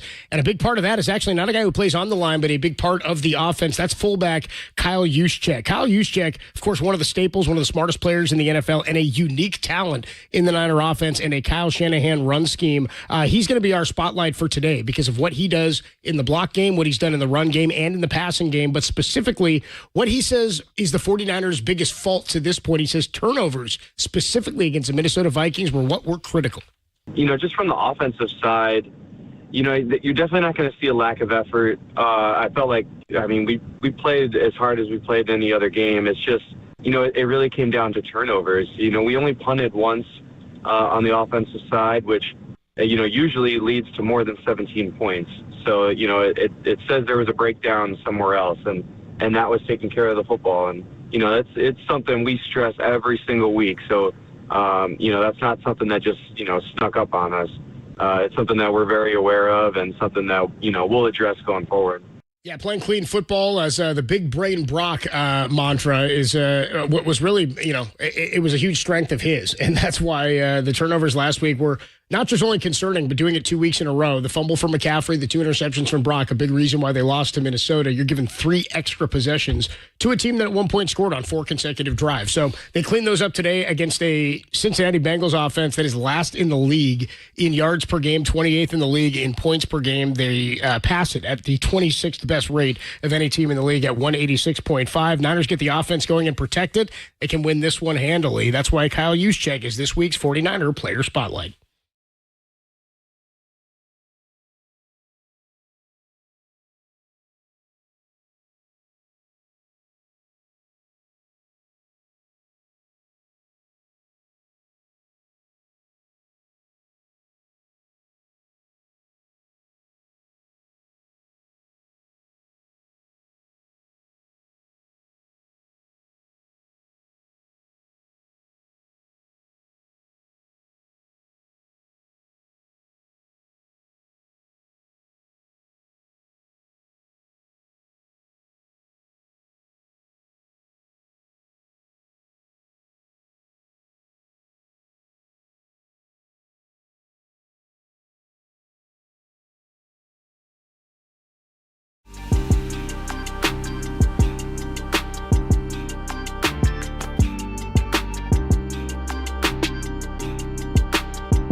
Young Show, part of our 49er pregame, and he joins myself and Tom Tolbert every week of the football season. It's always on Wednesdays in the 5 o'clock hour. It's the best half hour in sports radio. This week, Steve talked about the lack of a pass rush for the 49ers, not just last week, but for the last 2 consecutive games. We got beat by a quarterback that never played before. Now, look, we got a lot of explanation, a lot of mitigation, but, I'm looking from a defensive perspective. Yep. And then the next week, you go to Minnesota and you get carved up by Kirk Cousins. Now, Kirk can do that. But Kirk doesn't threaten the way that 2023 quarterbacks, the top echelon quarterbacks, do. And so he has to cut you up from one spot. And that's concerning to me. But I worry that if our pass rush is not going to be top 3, I think that's where we're the best. Our defense is best from front to back. And if the front is not going to kind of dominate like they did in 19, like they did last year, if they're not going to dominate every football game, which is kind of what they did, then we're in for this. Then you're going to go, Hawkinson turned in, and then what happened? You know, you go through plays, and you go, oh my gosh, that was a big play. Yeah, it was. But big picture, we're not getting the quarterback.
Call me Greg. I did. It's good. We do it before each and every game. Catch up with one of the members of the broadcast team. Standing behind me. Is there somebody named Greg with us? Greg Charles Papa. Papa. Greg Charles Papa What's joins Tim's us. middle name? We got a middle name on Timothy. T-Rock? Timothy Rock Ryan. Tim Rock Ryan. I like that, dude. T-Rock Ryan. Name, you don't know. Yeah. That's good. Well, what's up, Greg? How are you, man? I'm Charlie to you guys. How are you? Charles. It is windy. It's a breezy one, huh? It is windy today. But we have two fully operational quarterbacks. Brock Purdy is good to go. He had enough work in practice, no limitations at all. And just watching Joe Burrow warm up, that is the Burrow head that I know. He was limited, just not himself, the first 4 games at all. First game, he could hardly move. He started to move around a little better in their second game. Game they lost to Baltimore. He threw a touchdown pass late and then hobbled off the field. And Ram game, we saw it on Monday Night Football, not good. The last two, he looked like himself, but then watching him warm up, I think he has full mobility. I'm not sure what costume he was wearing off the bus this morning. Guess he's an alien. But we're going to see, John. We talked to Dan Hoard, the voice of the Bengals, on Friday. Only 7 snaps under center. And I went back and watched every one. Like 4 of them were just running out the clock, the victory formation. So really, he's not been under center all year. So we'll see how much he'll be under center. Tim saying the key to the game is cover the spread, and it does not involve gambling. It's their spread offense with this quarterback in the shotgun, pistol, mix into a side or behind, and 3 of the most talented wide receivers in football. We just got the inactives. T. Higgins is up for the game. There was some debate with a fractured rib. He's been battling since week 4 that he would not go, but he is going to go today, but he does have a broken rib. And they got Tyler Boyd, and you thought Jordan Addison was good last week. Jamar Chase is the real deal. Well, a lot of the discussion this week, and it relates to what you're talking about there and covering the spread, is about the defensive line play. 45 dropbacks for Kirk Cousins and no hits on him, no sacks for this D-line last week. Joe Burrow gets the ball out fast. Coming off the bye here, he's getting more healthy. Averaging 2.46 is his throw time, snap to release, 3rd fastest in the NFL. The quick passing game has been something teams have been using. We saw it from the Rams also earlier this year. How do you counter that today? Well, he will do that. There's no doubt. But one thing, I'm going to talk to Kyle Shanahan in our interview, and the one thing about Joe Burrow, and now that he's fully operational, a lot of that, Copes, is just he's not himself. He can't move. Sure. So he's catching and getting it out. He cannot get hit. All of his throws were in the tackle box, like 93% of them. He very seldom moved out of the pocket. Watching him warm up, but I didn't see him take one under center warm-up snap. I'll watch him in pregame when the team comes out. But he was rolling left and right and just throwing like Joe Burrow. So a lot of that was just he was playing on one leg. The last 2 games better, but I think he's way better coming off the bye. He will throw the ball deep. Kirk Cousins wanted to get the ball out of his hand like it was a live grenade last week, and likewise for Matthew Stafford. And the 49ers hit Kirk Cousins. They hit him 6 times. He just manipulated the rush. He stepped around it. He was not bothered by it. Burrow, watch his fundamentals, always 2 hands on the ball. When he's pressured, does not hold it out like Mahomes or Josh Allen, always 2 hands. And then he steps up and through the pressure. So just watch his movement. I think, with Brady being retired now, he's one of the best just with the sudden movement in the pocket, if he's right. So he can play the quick game, and there's no doubt he can. And there's some matchups on this O-line you can win with, without a doubt. The inside guys, Volson, the left guard, Karras, the center, Kappa, the right guard, Jonah Williams moving from left tackle to right tackle, the former Alabama star, and Orlando Brown is going to go, but he hasn't been himself really all year with a groin. And he knows Joe from college, or Nick Bosa, Orlando Brown does. So he can do that. There's no question they can quick throw it. And then, you got to yak bro these guys. But Jamar Chase runs a 4.35. He can get down the field as well. And one thing Kyle thought Joe Burrow reminded him a lot of John Elway, where he can step up in the pocket and roll out, and he'll look to throw it shallow and intermediate, but he'll also look to throw it deep on you. Gregory Charles Papa. Yes, John. Timothy Edward Ryan. Timothy Edward Ryan. Those will be your announcers, and they'll take over shortly. Here we go, Ed. That's right, Eddie. Just call him Eddie, Eddie Van Halen. Middle name's not T-Rock? No, it's Edward. I just looked it up. Edward. I thought it was Rock. What do I know? Timothy Edward Ryan. Now you know. And you guys, do with that with what's what your you middle want. name, John? Edward. His is so what's yours, John? No, it's yours. Mine is Christensen. Christensen. It's a long one. Yeah, so it's kind of... I don't know about that one, who's decidedly not a Christian? No, absolutely not. Christensen. It's interesting. Very ironic. Your parents were you are ironic. the son of a Christian. Yeah, exactly. I don't think so. You're beating your dad. I'm not sure there's nothing either. Christian. But anyway. His mom said this is going to get some laughs. You going to ask me about McCaffrey? Is that where we're going here? No. Let me ask you about Trent, because we were talking about inactives for the Bengals. Down. Obviously Debo, but Trent's not going to play. And Jalen Moore played last week well. I need to give him credit because I wasn't, but he played well against Minnesota. Yeah, you buried him. But this is a totally different deal. Trey Hendrickson is an all-day sucker. He goes 100 miles an hour. So the dominance, as much as we like to talk about the sexiness of the quarterback and the skill position players, they haven't been themselves in the offensive and defensive lines, and I think that's where it needs to start today. Without a doubt. I mean, no one talked about Danielle Hunter at all going into last week's game. We were so Myles Garrett, Micah Parsons, Aaron Donald, T.J. Watt, and then, Danielle Hunter has a sack. He leads the league. Trey Hendrickson's right there. He has 7 quarterback sacks on the year. He's had 3 others wiped away due to a penalty, so he should be leading the league with 10, and he has 6 over his last 4 games. He's not only a hard worker, he was a really try-hard guy in New Orleans. Then he had a breakout year last year that got paid, and they brought him over to Cincinnati. And since then, 14-8, and he's already got 7 sacks this year. And unlike Danielle Hunter and Micah and those guys that'll move around a little bit, there's no secret where 91's going to be. He will line up over Jalen Moore's head the entire day. He does not move. He is their right defensive end over the left tackle. Lou Anarumo, their coordinator. We don't talk about the blitz as much as Minnesota, but he loves to blitz on 3rd down. So if you get a little extra pressure there may be a one-on-one situation, but they're going to slide protection his way. They'll chip and bring Kittle over that way and help out, because Trey Hendrickson, as Tim Ryan, Timothy Edward told us on the Football Hour, 4.62 40 coming out of Florida Atlantic. So he's got great get-off, and he gets off, and I love that, on the road or at home.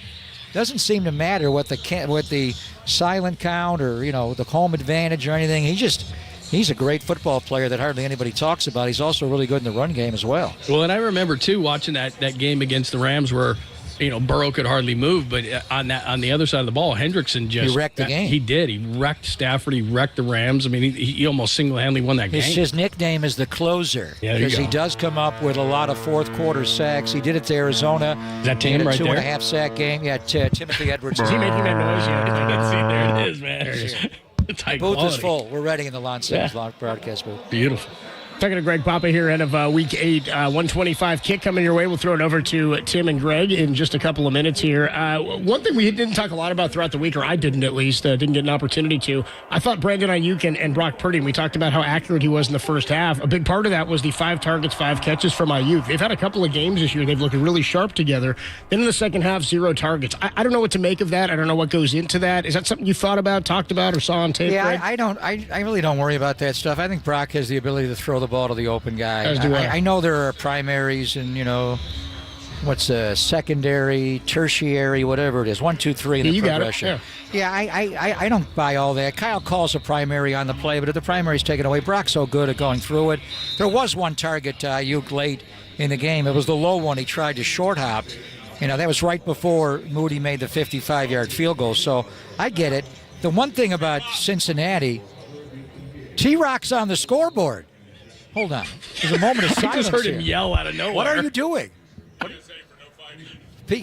Tim Ryan's doing a PSA for no fighting. By telling the nearest stadium usher or security personnel or texting support. Isn't that ironic? 573-549-43. Boy, There'll be no fighting before the game unless it's me. He sounded really good on that, but he looked better.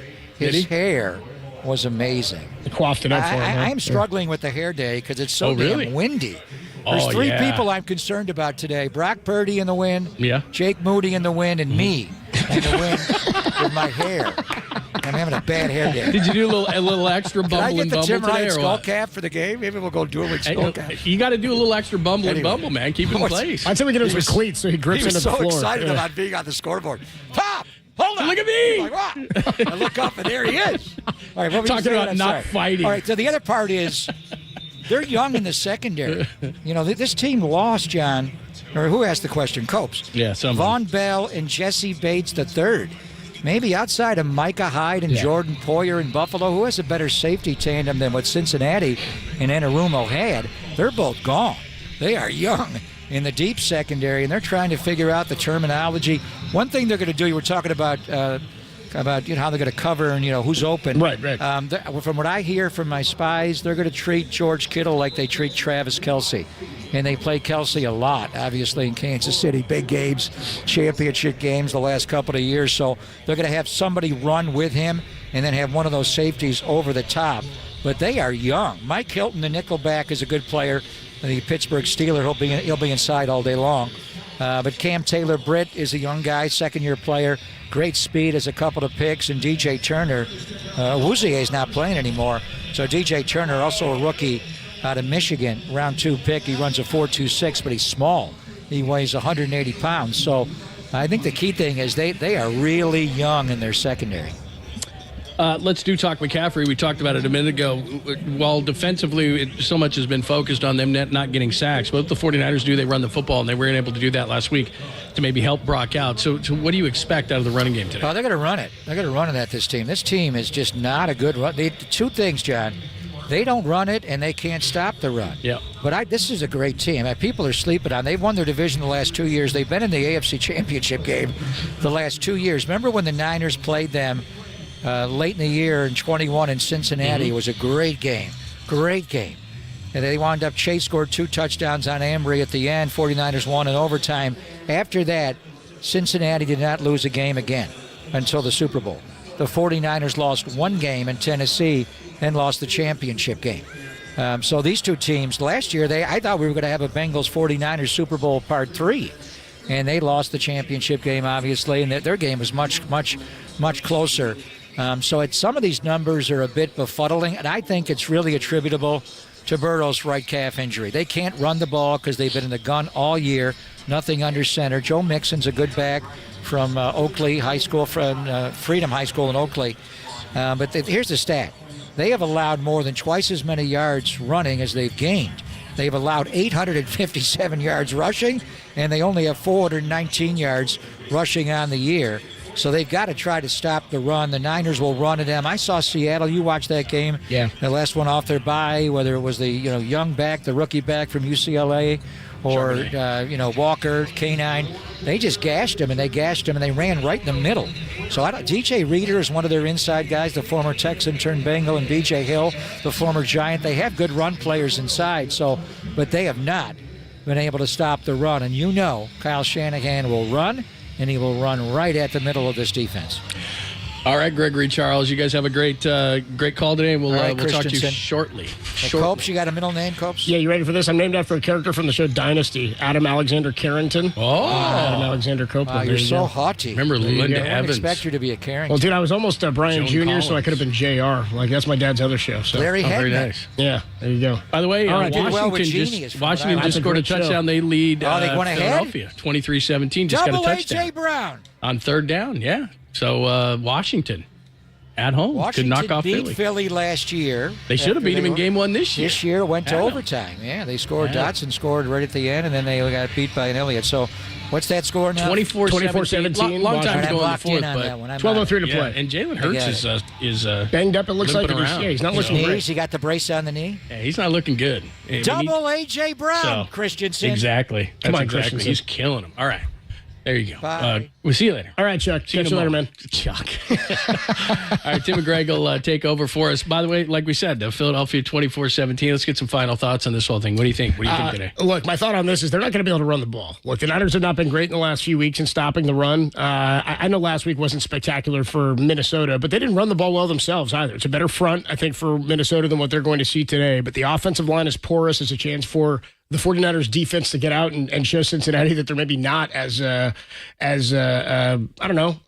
available at allowing guys to evade or escape the sack as we've seen in the last couple of weeks. I think you stop the run, then you put the pressure on Joe Burrow, who has not been mobile. Great note there from Greg there that he's only been under center for 7 snaps. I think he's 9 snaps, and a handful of them were. He just can't move. A handful of them were victory formation. So Niners, I think, get back on track offensively here, get into the backfield, hit Joe Burrow, and this could be a runaway win. Of course, no Debo, no Trent Williams, too. Those are the major inactives. Thanks to Dennis, who's off an alumni event. Going to be fun. Eddie DeBarlo is in the house today, and a bunch of alum from the 2 Super Bowls against the Bengals. Thanks to Tim. Who's in studio today? Oh, it's Danny. No, I knew that. How's the face, Danny's Dan? in studio as well. That's it. So we'll talk to you at halftime. We'll talk to you after the game. Make sure you tune in right after the game, and we'll get you all the stuff you need to do after Tim and Greg. They've got the call, and they got the post game, and then we will jump back as well. Tim and Greg take over right now as we get you ready for the 49ers and the Bengals live from Levi's Stadium, only here on the Sports Leader.